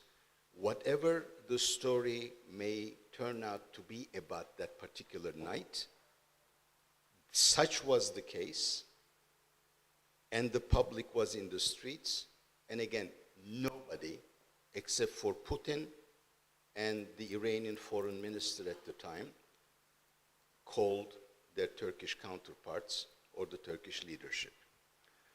So it makes it very difficult to believe that, again, whatever our likes and dislikes are, legitimately elected civilian government sanctity actually were important principles for the people in power at the time in European Union members. In the wake of the Ukraine war, the EU toughens up and Turkey applies Montreux by calling the event a war. Just a technical thing, Turkey has evoked Article 19 of the Montreux Convention, which says that if there is a war, Turkey does not allow the warships of belligerents to use the straits. But in practical terms, Turkey is also applying the Article 21 of Montreux, which says no warships can actually cross the straits. That is being done informally, apparently by calling members of NATO and telling them, do not send your warships to cross the straits. How tenable that is in the medium term, I really don't know. The position Turkey took and the help it gave to Ukraine made it possible for Turkey not to join the sanctions regime, or at least got some understanding, and its position that actually follows from it also could rely on its declared principle of applying only sanctions that are approved by the UN Security Council. Whether that was accepted or not, Turkey was given, if not the benefit of the doubt, just the leeway not to join the sanctions regime. And in some sense, that also helped Turkey to be able to at least aspire to play the role of a mediator or a facilitator between Ukraine and Russia, which is why 2 meetings between the principals of the 2 countries have taken place already, one in Antalya and one in Istanbul. Okay. And it is also interesting that during the crisis, that is up until the 24th of February, nobody called Turkey, nobody dropped by Turkey, but after the 24th, we had a flood of visits, including Mitsotakis, Scholz, Rutte, but Mitsotakis we don't know anymore. We don't recognize anymore. Okay. So the war opened up the area of cooperation in security matters. Notably in all this was the fact that in succession of visits by EU member leaders to Turkey, nobody brought up the issues of rule of law, human rights, etc. So basically this was a transactional relation, continuing what I think Chancellor Merkel's poisonous policy of very cynical transactionalism.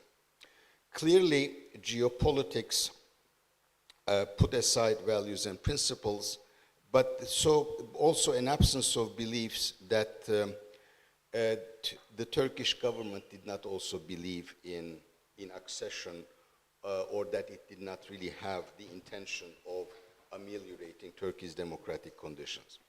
The war also raised the importance of Eastern Mediterranean gas for Europe, and to break its energy dependence from Russia. Now, based on what I know, there are two ways of bringing the Eastern Mediterranean gas to European markets. I guess EastMed pipeline still remains a pipe dream because it is so expensive. So there are two ways, either LNG, mainly from Egypt, or through a pipeline from Israel to Turkey, and then to Europe, because the infrastructure is already there. My understanding is the building of such a pipeline would take about 2 years, and it is relatively easy to build because it will not have to go too very deep. Whereas to build enough capacity of LNG ports and stuff in Egypt will take a lot longer, and it will be much more expensive. But this means, and by the way, Turkey can also then add Iraqi Kurdish gas and Qatari gas to that Eastern Mediterranean gas as well. But of course, for that to happen, and I guess the primary reason why Turkey's charm offensive towards Israel has taken place is indeed EastMed gas and the possibility of it going through Turkey to European markets. You will have to solve the Cyprus problem. And whether or not the resolution of the Cyprus problem or a snowball's chance in hell have higher chances, I leave it to your judgment. Finally, there is the refugee issue. The EU policy, in my view, is very short-sighted. For the long term, with the realistic assumption that most of the refugees will not or cannot go back to Syria, there is really nowhere for them to go back to, quite frankly. The EU policy will have to go beyond seeing Turkey either as a dump yard or as a container of refugees, the unwanted ones, that is, the ones that don't have blue eyes and blonde hair. I should note that a genuinely and unabashedly racist nationalist movement is now raising in Turkey, a political party that is very articulate and very open about it, has gone from 0% to 1.8% in a matter of 2 months. And that in the medium to long term, I think, is going to be a problem not just for Turkey's domestic politics, but also for the European Union. For the moment, the EU waits for the elections in Turkey, hoping for a new beginning with a different government. Possibilities for ameliorating relations and at least partnering on mutually important matters will increase. After all, despite the poisonous anti-West atmosphere in the country, over 50% of Turks consistently remain pro-European Union membership. Among the youth, this percentage is now 73%. If Turkey does not succeed in rebuilding its democracy, I'm afraid its place even in a differentiated integration model cannot really be secured. But I now have 3 questions, and then I will read from a recent report published by TÜSİAD, written by Sinem Adar, and conclude my remarks. My questions are the following. First of all, whether or not a non-democratic Turkey, but with a much better governance, meaning some degree of rule of law, a decently functioning government, predictability, and a decently functioning judiciary, but not necessarily fully true to democratic governance, would that be able to attract FDI from European companies that wish to reduce their exposure in China and also want to take advantage of Turkey's extensive networks in places like Africa and Central Asia? That remains to be seen. That is, geo-economic opportunities. Second, an important question, can the European Union actually achieve strategic autonomy without treating Turkey, which also wishes to remain a strategically autonomous agent, as you see now in the problems that it is generating within NATO in terms of admission of Sweden and Finland? So are these compatible?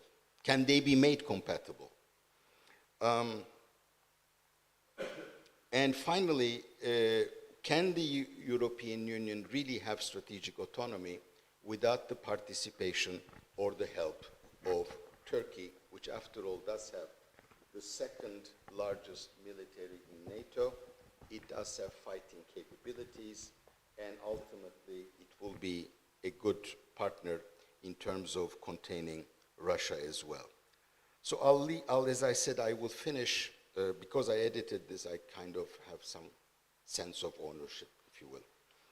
Firstly, this is from Sina Madar, brilliant piece in my view. Both parties should invest more in re-establishing mutual trust in order to start imagining a path for compromise and cooperation.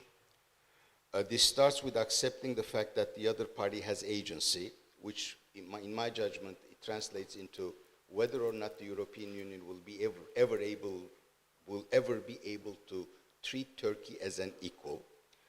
Turkey needs to acknowledge that having the cake and not eating it will eventually make it rot. Despite all its inconsistencies, the EU is a system of values and norms. A sincere rapprochement with the Union requires that Turkey repairs its broken democracy record. Secondly, the EU should actively work on sustaining internal unity in relations with Turkey. This is easier in theory than in practice, given the various and not necessarily overlapping interests and threat perceptions of the member states. The last couple of years have clearly shown the divergences among member states in areas such as Eastern Mediterranean, Syria, and Libya. The new reality on the ground in the wake of Russia's war against Ukraine requires a significant rethinking of these divergences and a search for effective avenues of cooperation in areas where there is overlap with Turkish interests. Last but not least, given the urgency of energy and security imperatives in the wake of the Russian invasion, a solution to the Cyprus conflict, or at the very least enhancement of confidence-building mechanisms, is more pressing now. Soberly and patiently dealing with the elephant in the room, given the lack of political will to do so on both sides, would certainly facilitate energy cooperation in Eastern Mediterranean. It would also contribute to enhancing cooperation between the EU and NATO when the fundamentals of the European security order are dislocated. Thank you.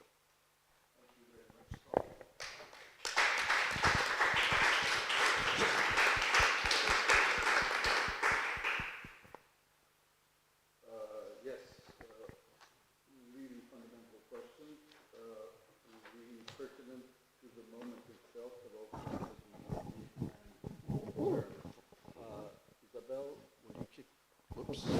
Isabelle, will you kick us off for the comments? So I'm in a doubly difficult situation. First, because I'm the Greek Cypriot commenting on the Turks' remarks, but also because, bummer, I actually agree with most of what has been said. So it's difficult. So yes, I will agree that we have a transactional relationship with Turkey. The EU-Turkey relationship is transactional, and if we look at the future, honestly, I think it's a relationship that will continue to be transactional.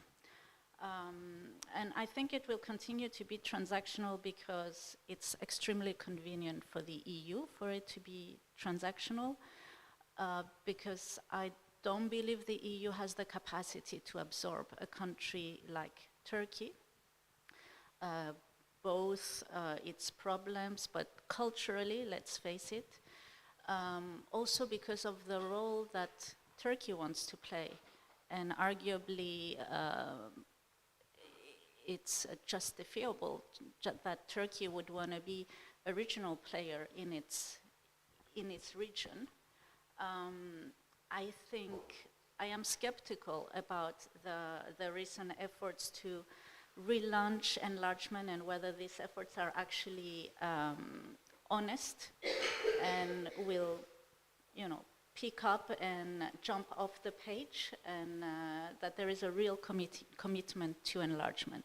But even if there is a real commitment to enlargement, and indeed we enlarge to certain countries and regions, I don't see how Turkey could fall into those parameters, simply because enlargement is also a relationship that's asymmetric and of subordination.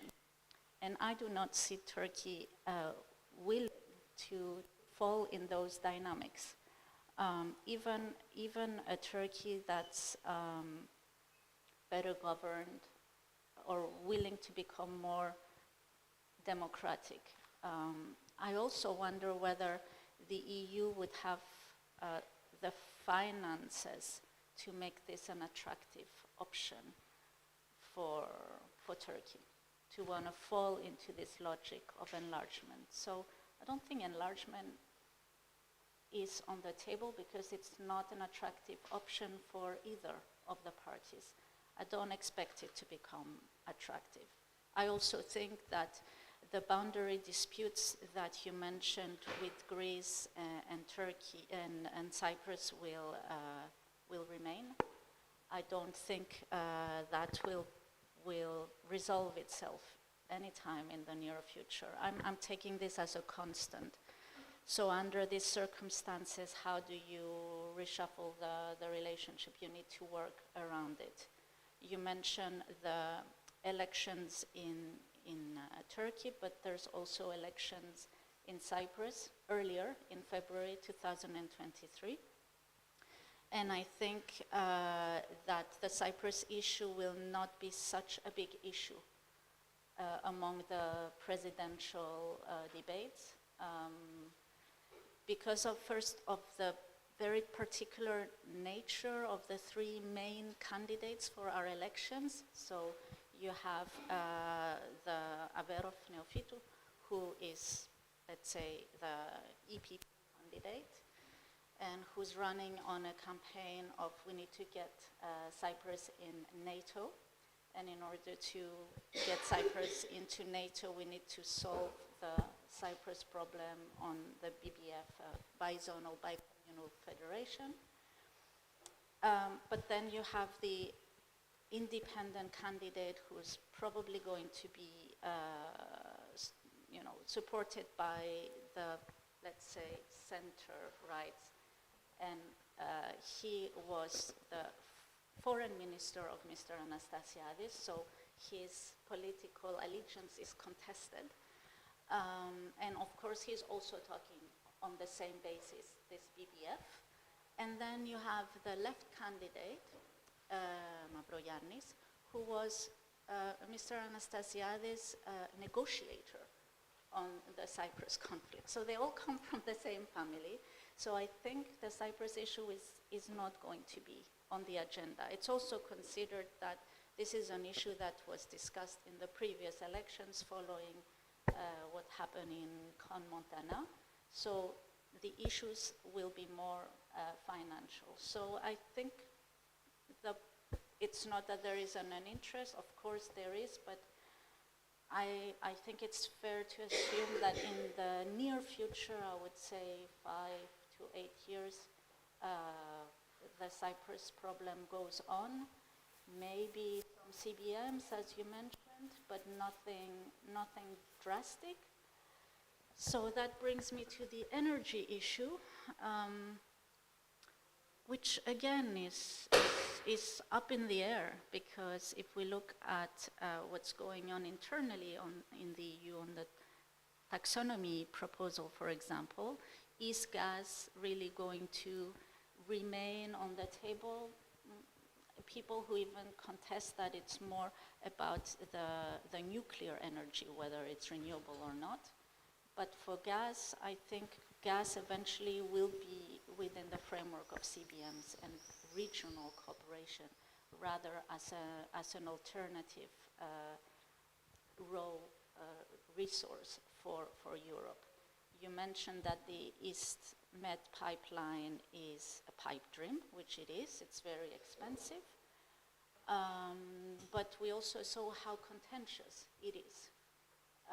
So, you know, the assumption that was made in the region was a bit of a reverse contention that, you know, there would be business interests, so that would drive the development of the East Med pipeline, but it happened as we see in every conflict situation, which means that if you don't have a certain political stability in the region, business is not going to come and invest in your region. So of course, once there was turmoil in the East Med, the companies left. And this is how it became a pipe dream. So I don't think it's going to be an alternative. On migration, yeah, that's where really the transactional relationship makes sense for the EU. And that will continue for the EU to make sense. It will even become more important for the EU. I think that's where possibly compromises could be made in trying to build a better relationship with Turkey. Also because we already see that there is a food crisis coming, and from Lebanon, Afghanistan, Iraq, and all these populations will obviously be coming to Turkey, and so Turkey will have a big leverage on these issues. So there might be, you know, space to rebuild this relationship, not least because the EU is reflecting on how to build its relations with the non-like-minded countries. It is trying to see what are we going to do with China, for example. We cannot not have relations with China. So if it's thinking about how to rebuild, on how to refashion its relationships with China, of course it's going to think about how to refashion relations with Turkey, regardless of whether it's a well-governed Turkey or the Turkey of Erdogan. I think it's impossible not to have that relationship. For now, maybe I will leave it to that. Great, thank you.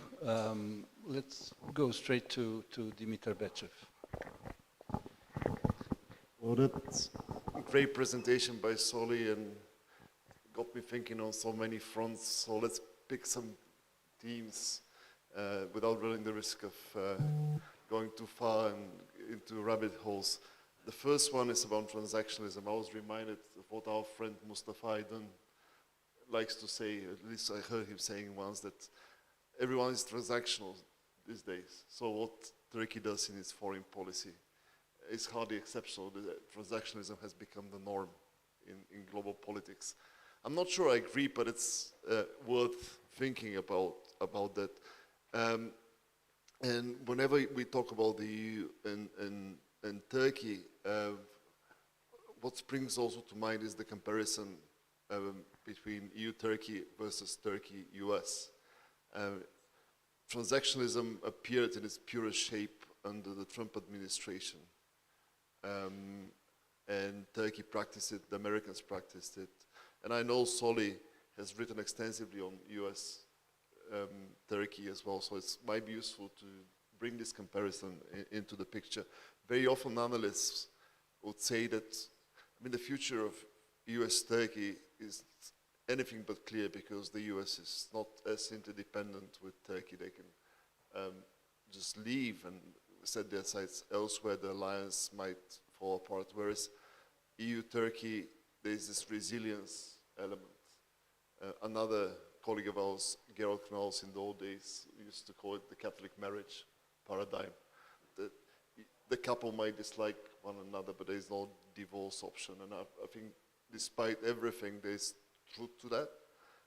And you can see it through many dimensions. One would be the economy, the customs union that Soli referred to, the geographical aspect, which feeds into the migration. But I might also tease out several other bits that are worth thinking about. One is the sort of the fusion of the political systems, the political spheres, this transnational political space. I mean, there are millions upon millions of Turks living in core EU countries. They impact the political process. I mean, if you look at the Dutch government, the new Dutch government has a Turkish minister and has a Kurdish minister from Turkish origin, so this shows you how it works. You have Cem Özdemir in Germany, so the Euro-Turks are a key bridge that is there, and sometimes it works as the one bit that brings those together, but also it makes the relationship contentious. In 2017, 2018, when Erdogan and his minister were banned from campaigning in places like the Netherlands and Germany, that fed into a war of words. Certainly AKP instrumentalized it to rally people behind the flag. And it's actually a question for Soli going forward the next 12 months. Are we to see something of a repeat? Because if it's a neck-and-neck competition, then every vote counts, and maybe we'll see this populist instrumentalization of the perfidious Europeans. They're backstabbing us, they're not respecting us, they're preventing us from holding rallies. Are we getting into this whole scenario of a blame game? Just to open a parenthesis, it was very interesting that France, which is not a Turkey-friendly country, actually allowed the campaigning in 2018. So again, this is another element of resilience, that basically the political sphere is interdependent. Something that we associate, by the way, with the effects of European integration, that national politics have merged together. But you see it between the EU and Turkey as well. And you don't see it in US-Turkey, despite Pennsylvania and Dr. Rose. Some of you might know this one. And another irony is something that Soli mentioned, the xenophobic backlash. So something that we used to associate with Western European politics and increasingly Central Europe, the sort of hatred and populist othering of refugees and asylum seekers, now is becoming the staple of Turkish politics. And if you're mischievous enough, you can argue that's Europeanization of Turkey, not of the kind we foresaw 20 years ago. But that's another interesting sidebar here, that Turkey, in a way, Turkish politics starts resembling European politics, but not the nice parts of it. But I think also another bit about resilience is that, going to the energy side, is that some of the policies the European Union is devising has direct fallout on Turkey. And the best example, I think, is the cross-border adjustment mechanism, which is an extension of the green agenda. I mean, Turkey, because of its trade integration, will be affected. At some point, Turkish government should start thinking about the emission trading scheme, which eventually means that you have to import EU legislation in order to be able to have a level playing field and compete and export. But then again, this raises the issue of competent governance. So going back to the question of, can we, under those circumstances, foresee a Turkey which is much more efficient, where Erdogan is not in control of monetary policy, where party cronies are not put in charge of regulatory bodies, but we have a return to a much more competent style of government. So that's I think it's a really important issue, how we get there. But I think the EU will be very, very relevant, nonetheless, because of this interdependence. My last set of comments, and I apologize for being all over the place, disorganized, has to do with the fact that it's not just a bilateral relationship, EU and Turkey. EU and Turkey interact in third regions. And I think that's really valuable in Soli's remarks, because he looked at Ukraine, but it's not just Ukraine and the Black Sea. You also have the Western Balkans. You probably have the Southern Caucasus to some degree, and you certainly have North Africa. And I'll say a few words about about all those 4 places, 4 regions before I wrap up. On Ukraine, beyond the current moment, the sanctions and Turkey trying to be an intermediary, let's think also about the long term. At some point, there will be a stalemate. There won't be a peace, but when the sides are exhausted, there will be some sort of stabilization or frozen conflict or low-intensity conflict, which will invite, for European policymakers, a discussion about how to help Ukraine rebuild or incorporate, even without membership negotiations. I think it's a bridge too far.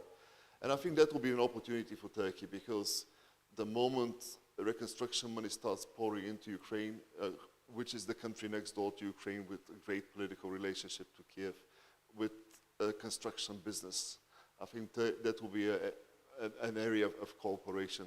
And it's not like Turkey hasn't been there. If you think about the portfolio they have, back in, I think, was it 2010, Leszek, when Ukraine and Poland had the European Cup together?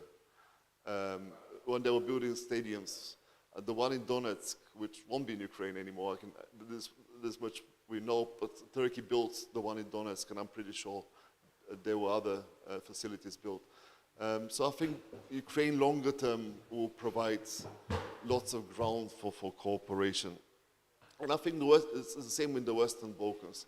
I mean, the Western Balkans is a bit schizophrenic, because Turkish policy works on 2 levels. Rhetorically, Erdogan just beats his chest and says, I'm the alternative.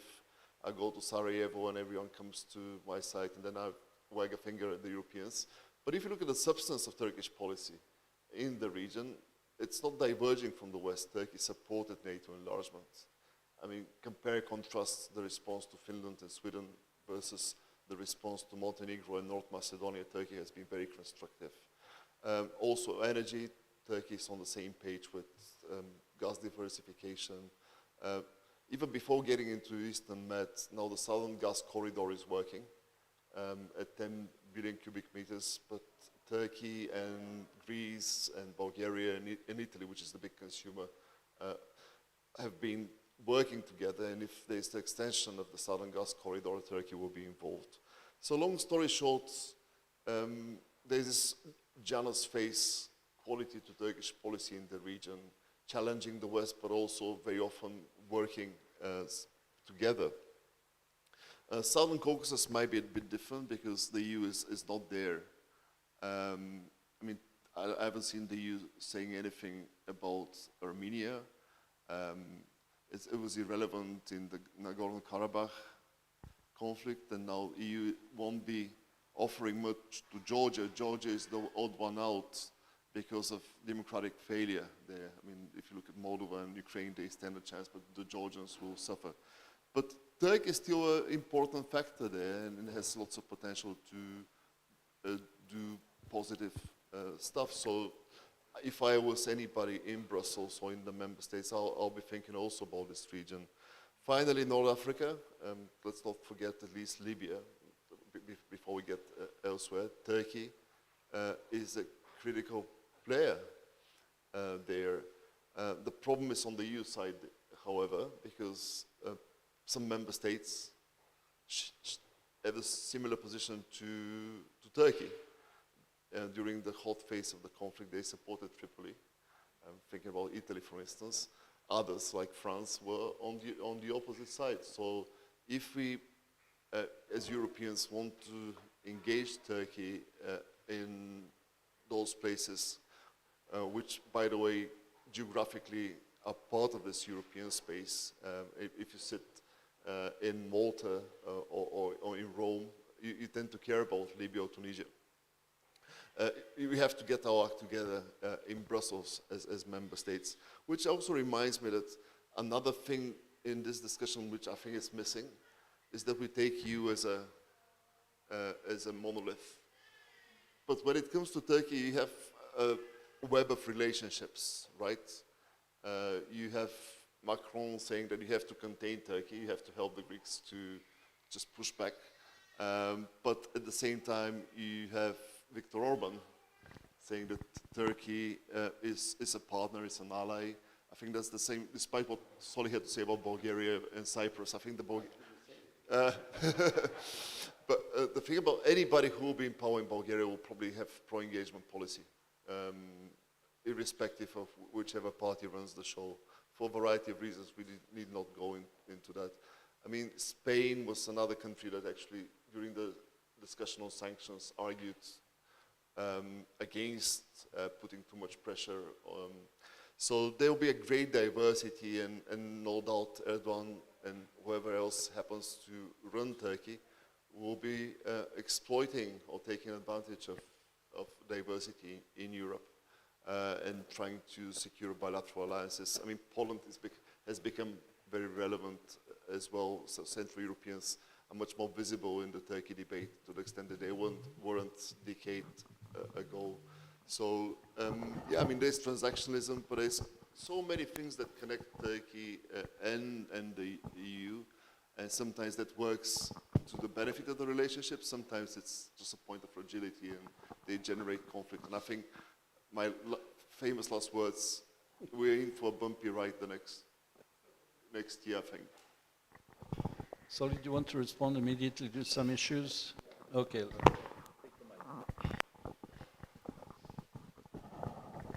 Thanks to both commentators. But you see, we remain in the pre-constitutive moment framework. Maybe it is very difficult to overcome that. But what transpires is, and you're probably right, what transpires is both the EU and TR treat the war in the Ukraine in their own way as an important matter. The EU does treat it as a turning point, but not in terms of its relations with Turkey. And Turkey definitely treats it as a regional issue rather than a structurally transformative moment in one way or another. And therefore, that's how I interpret the objections to Sweden and Finland and the way this is being conducted. So rather than treating this as something way above and beyond either transactionalism or daily bargains or politics, we are sticking to our guns from a perspective that is already probably eroding as fast as it can. And the European Union, either because they don't like the current government in Turkey, because it requires that they become more imaginative in their policies, in terms of relations with Turkey, are not going to be able to actually come up with a different approach. So, and if we stick to the pre-Ukraine mindsets, you're right, nothing will be resolved. You're right, nothing will be resolved. Transactionalism may be the order of the day everywhere, but I suspect that after this war, this is going to begin to change. Obviously, you cannot drop it. And at any rate, transactionalism is part and parcel of foreign policy. I mean, you're not going to live by principles alone. So we'll see how things will evolve. My sense is Turkey's elections are going to be important, not just for Turkey, but also for Turkey's allies. And I differ from one thing you said, Isabelle, and that is, we're not China. And the cultural differences are, in my judgment, far more exaggerated. And I think there are other members, new members in the European Union, and old members of the European Union, you can make a cultural argument. The cultural argument, in my view, is not a good one. And at any rate, as I said, we're not China. Turkey is part of European history, one way or another, for better or worse, okay? And therefore, to make that distinction in 2022 is basically making a case for a Christian Europe, which, to my amazement, by the way, of all people, someone that I never really expected, ultimately is what Timothy Garton-Ash did in our meeting in Vienna in January. He said immediate membership for Moldova, Ukraine, Georgia, I don't remember if he said Armenia. Suddenly, Turkey was left out. And he has been consistently, and I think sincerely, a supporter of Turkey's admission. Now, and that may come to your first point, that is the digestive capability of the European Union for Turkey in the year 2020 is just not enough. And that may be, in which case we'll have to redefine the relationship, but define it in view of what is going on right now in Ukraine.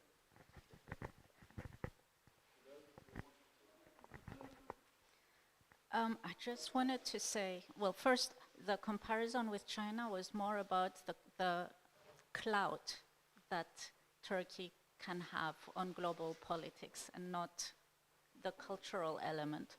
As for the cultural element, I mean, it's sad to see, but if you look how Ukrainian refugees have been treated and how other refugees are treated, it's not an argument that's made by an academic. It's the practice that we see. They have been treated differently, and there is more tolerance for those refugees.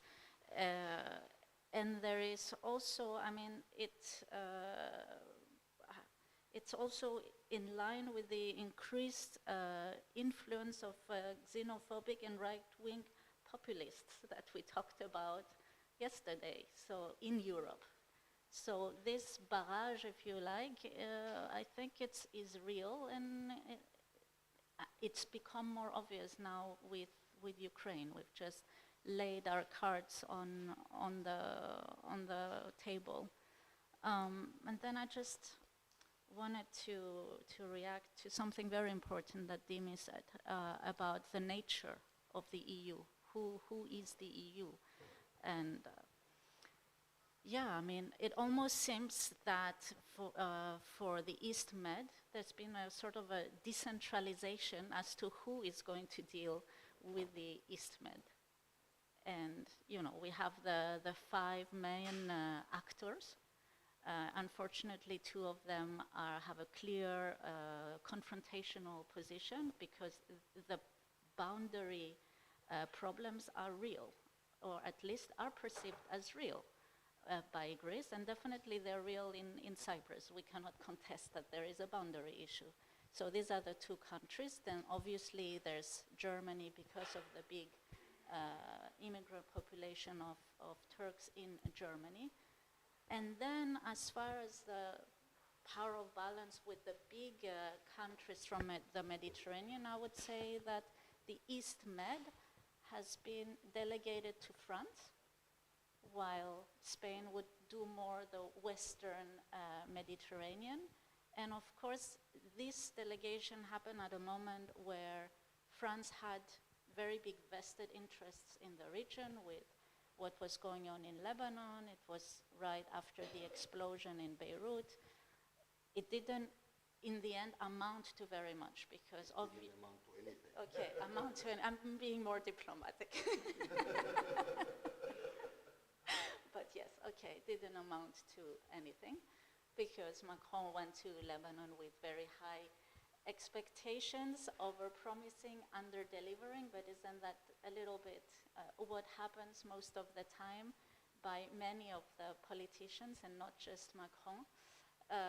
And then we had the fiasco in the Sahel area. So, I mean, there were bigger questions. And I think it poses the question about, fundamental questions about the nature, the very nature of the EU and the EU as a foreign policy player. And I think the East Med for that is a really good case in point. I didn't talk about Turkey-US relations. I was waiting for Ioannides to start shooting, then I'd answer. But look, there are interpretations, some of you may have read them, and I now see them more often, about why Russia is doing what it is doing. Olivia has written a brilliant piece and talked about it in our meeting in Vienna, about the energy strategy, but also with all those references to the past, to the history of Russia, Branko Milanovic interpretation, seconded by some others, was also Russians saying, maybe we should free ourselves from the West. 300 years of trying to compare ourselves with or try to be one of the West didn't work, either through Bolshevism or liberalism. Maybe we should dissociate and be free. He uses the term sovereignty. Milanovic does, okay? And there are so many similarities between the way Turkey deals with the West, that as Russia does, that if our government is playing brinkmanship, and given their ideological baggage and also the resurgence of an anti-Western Eurasianist streak that dominates the airwaves in the country, the unthinkable, which was Turkey also dropping its strategic Westernness, is no longer unthinkable. Now, that has consequences for us. That's for us to deal with if it happens. But it is also not something that the Europeans ought to take for granted, that is Turkey's strategic Westernness. And in a way, even the United States, the way the relations with Greece develop, the way Greece actually conducts its diplomacy vis-a-vis the United States and stuff, make it more plausible. Not necessarily inevitable, but definitely plausible. And in that sense as well, perhaps this election may turn out to be very critical, especially in terms of the discrepancy between public aspirations for the European Union and the rhetoric that dominates the airwaves and the realities on the ground.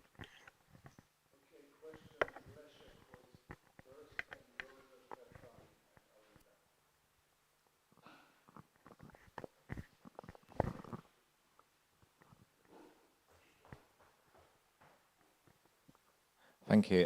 It's a really fascinating discussion between you, and I find it utterly interesting also for people who are not following Turkey as you are as closely, because immediately it is also the discussion not what kind of Turkey EU is happy to accept, but in what kind of EU Turkey could be a member.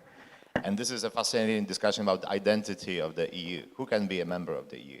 So historically, as you said, there is no doubt that Turkey is a European power, and we Poles know this, best perhaps, better than the others. Geostrategically, I agree that at least until I think the kind of Turkish autonomy, strategic autonomy, before and around and post the Arab Spring, there was also no doubt that Turkey would fall in line. I think since then, Turkey is pursuing its own policy also towards Iran. Sometimes the West appreciated it, sometimes was critical. The cultural issue, I think, is also, it's very interesting that countries like extremely Christian country, I would say, to the extreme. We had discussion about Poland yesterday. It's actually pro-Turkish. I don't think that actually the Catholics and religious nations, I think, will be pretty welcoming of Turkey, not for the religious reasons, I think, of course, but for very different reasons. But just to, so I would like to ask you, all of you, if you can think about what kind of EU would welcome Turkey, because I think there is like one kind of EU that could. There's like one kind of scenario in which Turkey might be a member of the EU. That would be kind of pre-Brexit EU. So the EU in which is more about being a club of European powers, but not necessarily trying to harmonize its internal policies towards some kind of supra-state, para-state function. And post-crisis, you saw that Great Britain was incompatible with this EU as it's becoming to be. And it's not just the Cameron stupid decision to call the referendum. It was a different EU than, Tony Blair and, Margaret Thatcher was a member. And I think there's also a scenario in the future when there would be an EU in which Turkey would accommodate itself, but it would be the Eurozone taking the kind of precedence as a place of harmonizing internal policies. I'm not sure that Poland would be a member of this European club because it doesn't belong. Poland wouldn't become a member, or Hungary, if it's applied today. Let's be frank about it. But so Turkey perhaps could become the member. So you look at the Macron idea of having like a confederation, European confederation. He thinks about it too. He knows we need a European club. But it's a question, is it this European club going to be a European Union, or is European Union is going to become para-state? If it's going to be Eurozone, then of course Turkey could be a member of the EU, and so should be Russia, because it's also, no doubt, it's a European power in this historical and strategic sense, unfortunately. Pass it to Alida, please. Thank you so much for this discussion. I'm trying to sort of put together my thoughts, and one is reflection and the other one is a question. The reflection goes back to the time that I remember when Turkey and the Western Balkans were part of the same club, basically being interested in the EU. And I remember attending all these seminars and all these discussions with very motivated Turkish representatives being basically assured that they will become part of the EU. And then Turkey was dropped, and then the Western Balkans somehow continued on its own. And then they were also assured that membership will happen eventually. And now we have countries being in this process since 2013, or since 2003. And I'm just wondering whether we could have seen that from the Western Balkans, that this will happen to us too.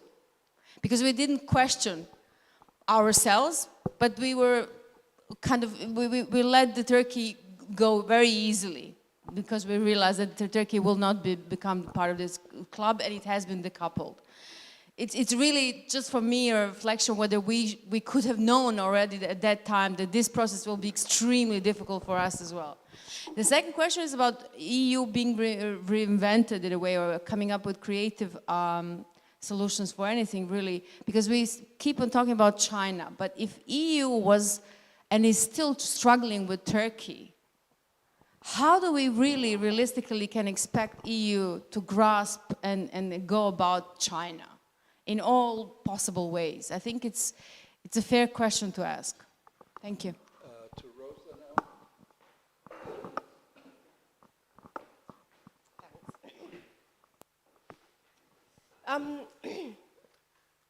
First, a sort of general comment. I mean, I've always been really baffled by the fact that the EU has never been able to have a dialogue with Turkey on foreign policy matters. And, if you think about it, why is it the case? And you remember maybe, was it 2008, 9? That, I can't remember when it was actually, but it was Angela Merkel who said we should have a strategic partnership with Turkey. And everybody was up in arms, right? Europeans were up in arms because there were many Europeans who were in favor of Turkey's accession to the EU, of a democratic Turkey, were up in arms because no, this would go against the process of accession, but so was the Turkish government at the time. And I think it really has trapped the EU in thinking more imaginatively about Turkey, but I just wonder whether there's something more to it.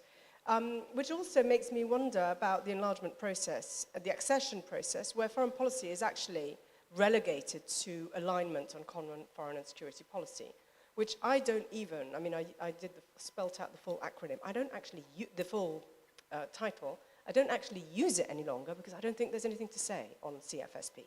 It's foreign policy is elsewhere.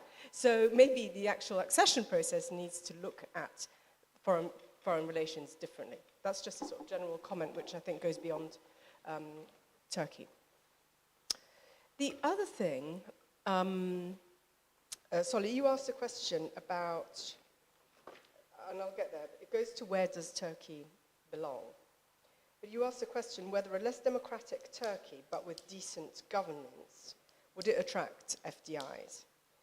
And I think from the business perspective, the key point is rule of law and the role of the judiciary. And that's one of the biggest problems in Turkey, right? And you can't, I don't think you can unpack that from democracy. Rule of law and independence of the judiciary. It's part and parcel of democracy. Which then leads me to the next point about the Westernness, the political Westernness of Turkey. And is this how we want to define it? Is it about being Western and therefore democratic? Or does the status of democracy, is it not Western, if you see what I mean? And I think, I've been arguing we should not think of democracy just as a Western concept. This is a concept that is open to all.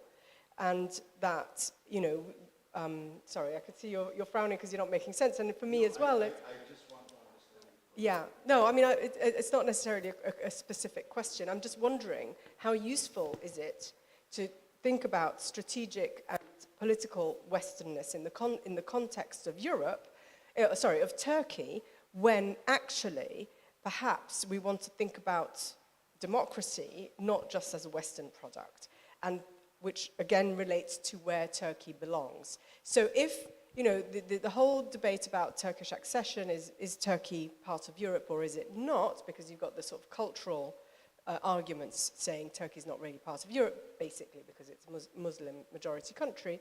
And I think using the concept of Westernness might actually be undermining an idea of Turkey as European power or regional power, which is democratic, which can have rule of law and independent judiciary, which has a vibrant civil society and a society that wants a democratic system, but it can also be part of the EU, but also part of something that is doesn't necessarily need to be labeled as West. And then going back to what you were saying about Russia wanting to disengage from the West, and what Janka was saying earlier about China wanting to disengage from the West, and Western policies about the rest of the world, we're going towards a shrunken concept of the West because the West is not enlarging the concept. I see what you mean.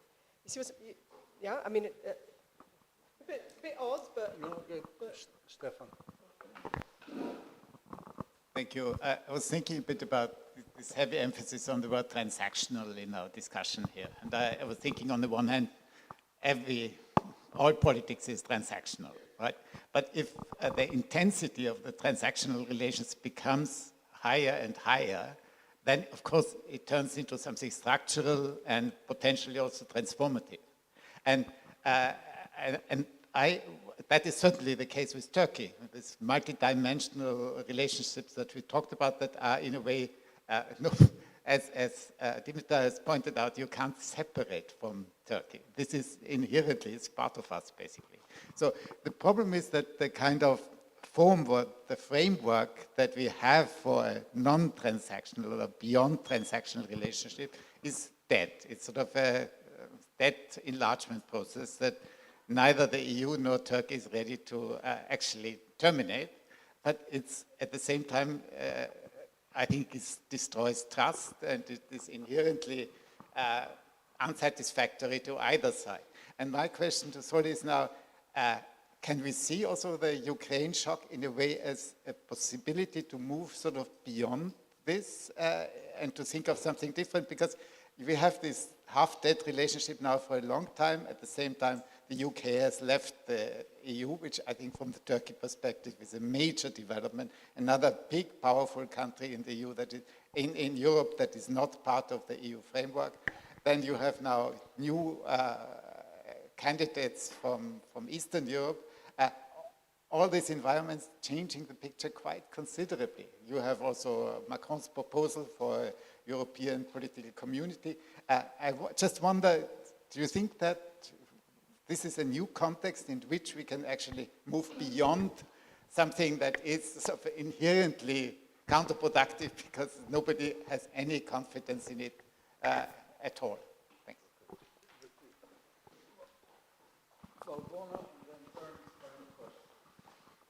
Thank you. Well, this is fascinating conversation, and actually I have, one question that relates to Alida's point on Turkey, in the Western Balkans. And, every time that we hear the Western Balkan leaders now talk about Turkey, it's mainly in the NATO context. Turkey, those that aim at the EU integration process.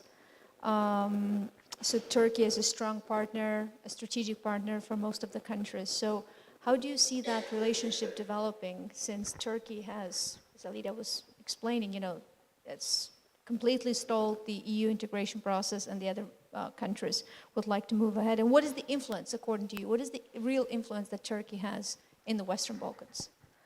The second question is regarding the NATO membership, future membership or not of Finland and Sweden, and how do you think the role of Turkey and a decision of Turkey to block that will play out in the foreign policy and security perspective for Turkey, in terms of the reputation also of Turkey inside NATO? And the third point is regarding Turkey-China's relations. I remember that was almost 12 years ago when I was working on my PhD, and we were all looking at Western investment in China, foreign direct investment. Turkey was the first country in Europe that was attracting Chinese investments very early, in the 2000s. So how do you see that relationship evolving in the future? Thanks. To Bernd, please, if you can express.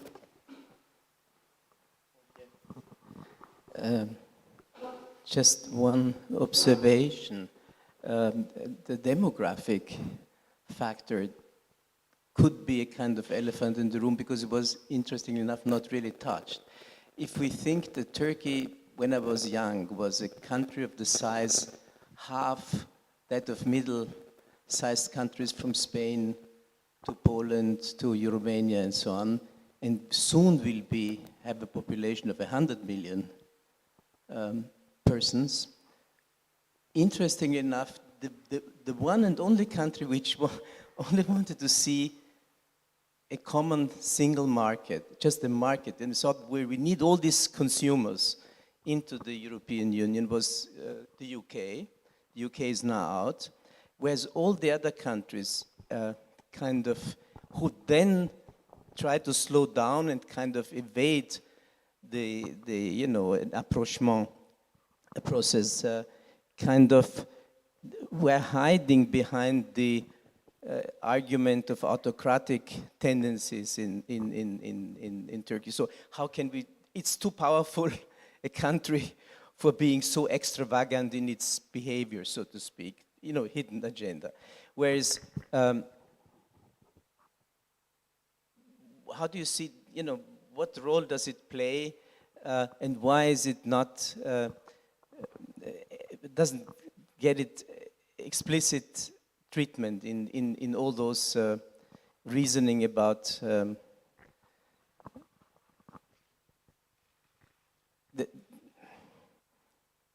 yeah.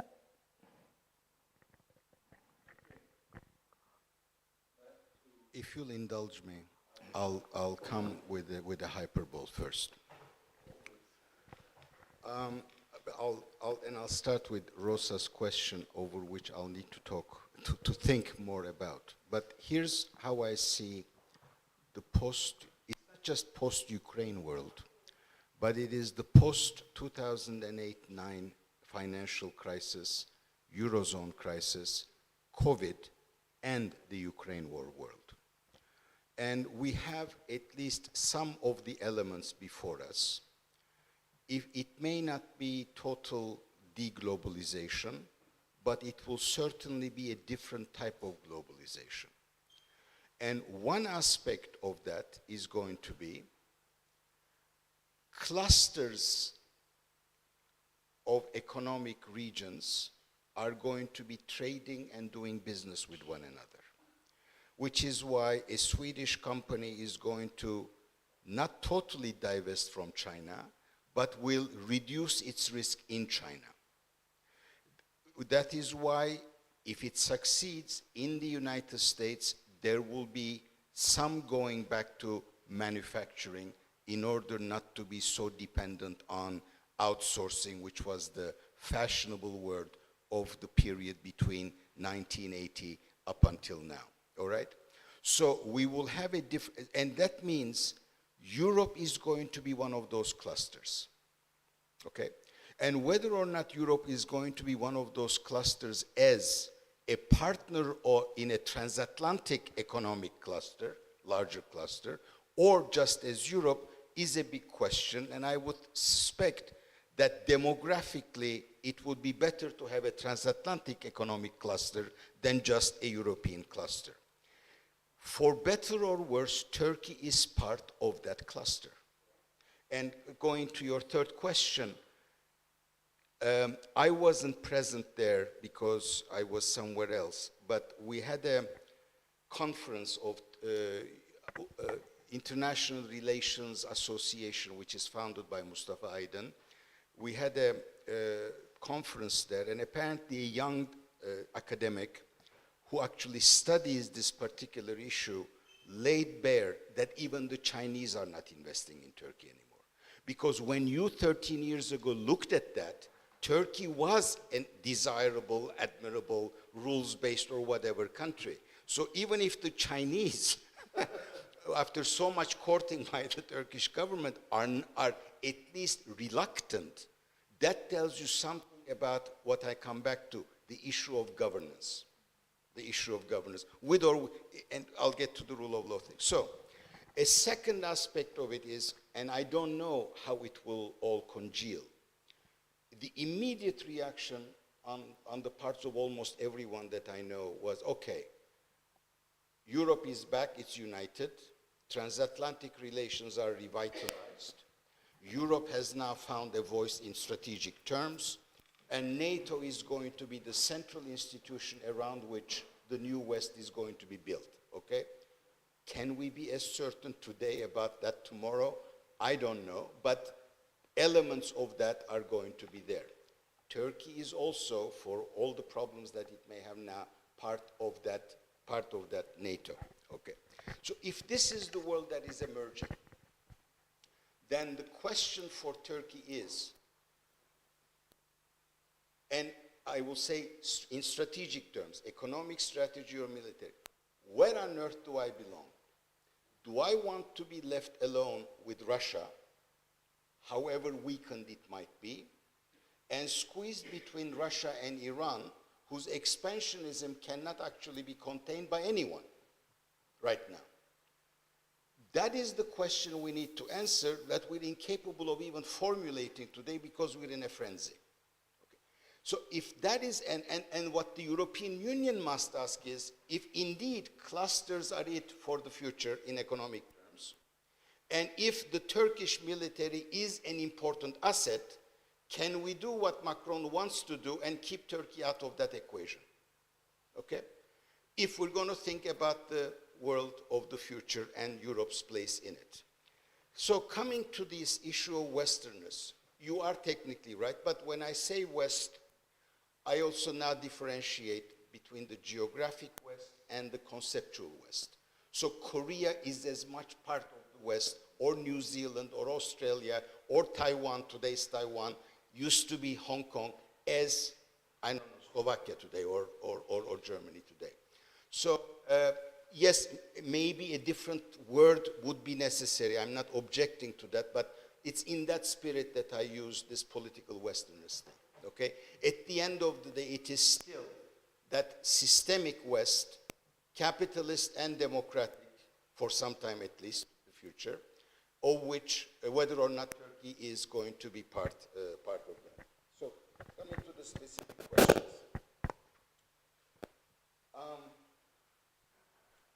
Now, this issue about Finland and Sweden is important, and quite frankly, it is very difficult for me to be able to tell you why it happened exactly. Because if we're to believe the president of Finland, who in a press conference said, prior to telling their own people that they were going to apply for membership, he called every single member's president or prime minister to see if they were going to consent. And he said when he called Erdogan, Erdogan opened the issue before the Finnish president did. Therefore, he was very surprised because of the way things have turned out. I don't know if the Swedes have done the same exercise, but this was not expected, and it happened, and now everybody's digging in. And it is highly unlikely, therefore, that on the 29th and the 30th of June in Madrid, we will have resolved this question. And when I'm thinking about it, okay, the PKK, support for the PKK, the Swedes say a lot of your claims are wrong. I'm not going to get into the details of that, but I suspect part of that is Turkey wondering, in spite of the fact that it believes in its indispensability, wondering if things are no longer the way they used to be. And of course, that is a function of what the Greeks have actually managed to accomplish in the past 8 to 10 years.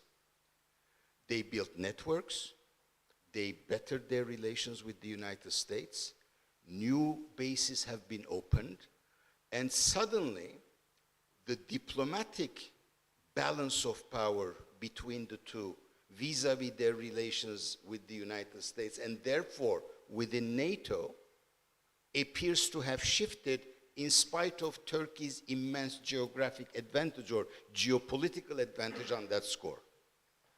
So, so what triggered this reaction, I don't know. This wasn't something that probably could not have been, it could, to put it in the affirmative, they could probably have negotiated that behind closed doors and gotten results if that was the only goal. But they chose to do it in public and raising a lot of brouhaha. Is this a sign that Turkey is also distancing itself from strategic Westernness, or because domestic concerns were so very important? I really do not know. There is an element of all of those, I suppose. And I can see, though, that if one of the targets for the message was Washington, it's not playing. And that, of course, exacerbates the situation. Okay. And we'll see how this, but I find, quite frankly, all this talk about Turkey, whether Turkey belongs in NATO, is it still an ally, or is it this, that, totally infantile. As we speak, or at least last weekend, five Turkish fighter jets were engaged in a NATO exercise in the Baltics. Turkey is now much more engaged in NATO's exercises in areas that were not its concern beforehand than before, okay? But the political problem remains in place. Whether or not the Western Balkans, I mean, Turkey does consider itself an important element or an important agent in Western Balkans. It will support whatever there is there in the context of NATO, but given the fact that Turkey's own candidacy is nowhere to be going anywhere, I guess it really cannot do much about the Western Balkans. Then,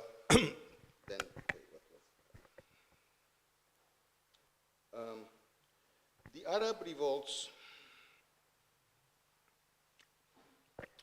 The Arab revolts were a turning point in the following sense in my mind.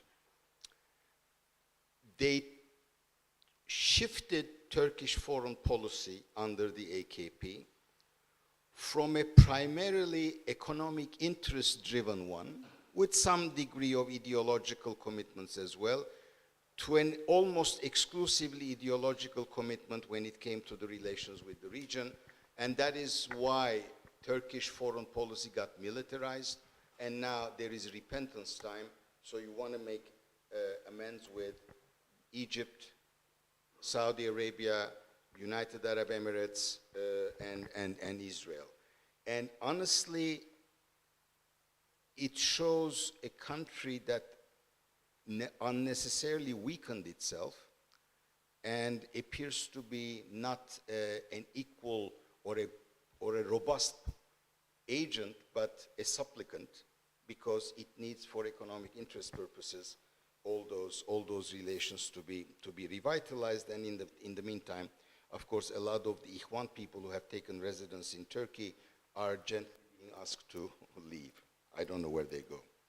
Okay. So, fine, huh? But Qatar kicked them out first. So I don't know. So as for Macron's proposal, look, for me, part of what the last few crises within the European Union proved, including the inability to deal with already member states, is that this was a Cold War product, and in the post-Cold War era, it failed to reconstitute itself to fit the conditions of the post-Cold War era. They should never have kept the rules of engagement the same. That is, voting weights, unanimity, all of those things. I can understand, I mean, you found a club, then suddenly comes a country like Turkey, which will never be 100 million, by the way.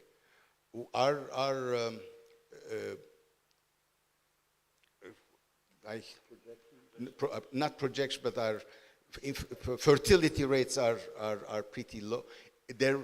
Certainly they're not at replacement level any longer. I think they're down to about 1.8.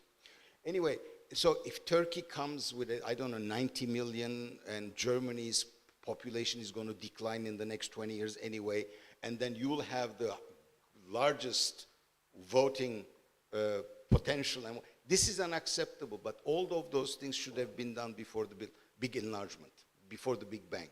So will that mean that the European Union therefore will have to dissolve and reconstitute itself along Macron's proposal? That I don't know, but more likely there will be a Eurozone core, and then everything is going to revolve around it, but it will have a different type of relations with the others. To that kind of arrangement, of course, Turkey can be integrated if there is political will on the part of the Europeans. Okay, because we're a bit over time and lunch is waiting, I'm sure we'll continue these really in-depth debates. Again, through this topic, like through the previous ones, we've really covered some serious ground, opened up a lot of questions, which is good. But now before lunch, let's thank Soli, Isabelle, and Dimo for a great panel.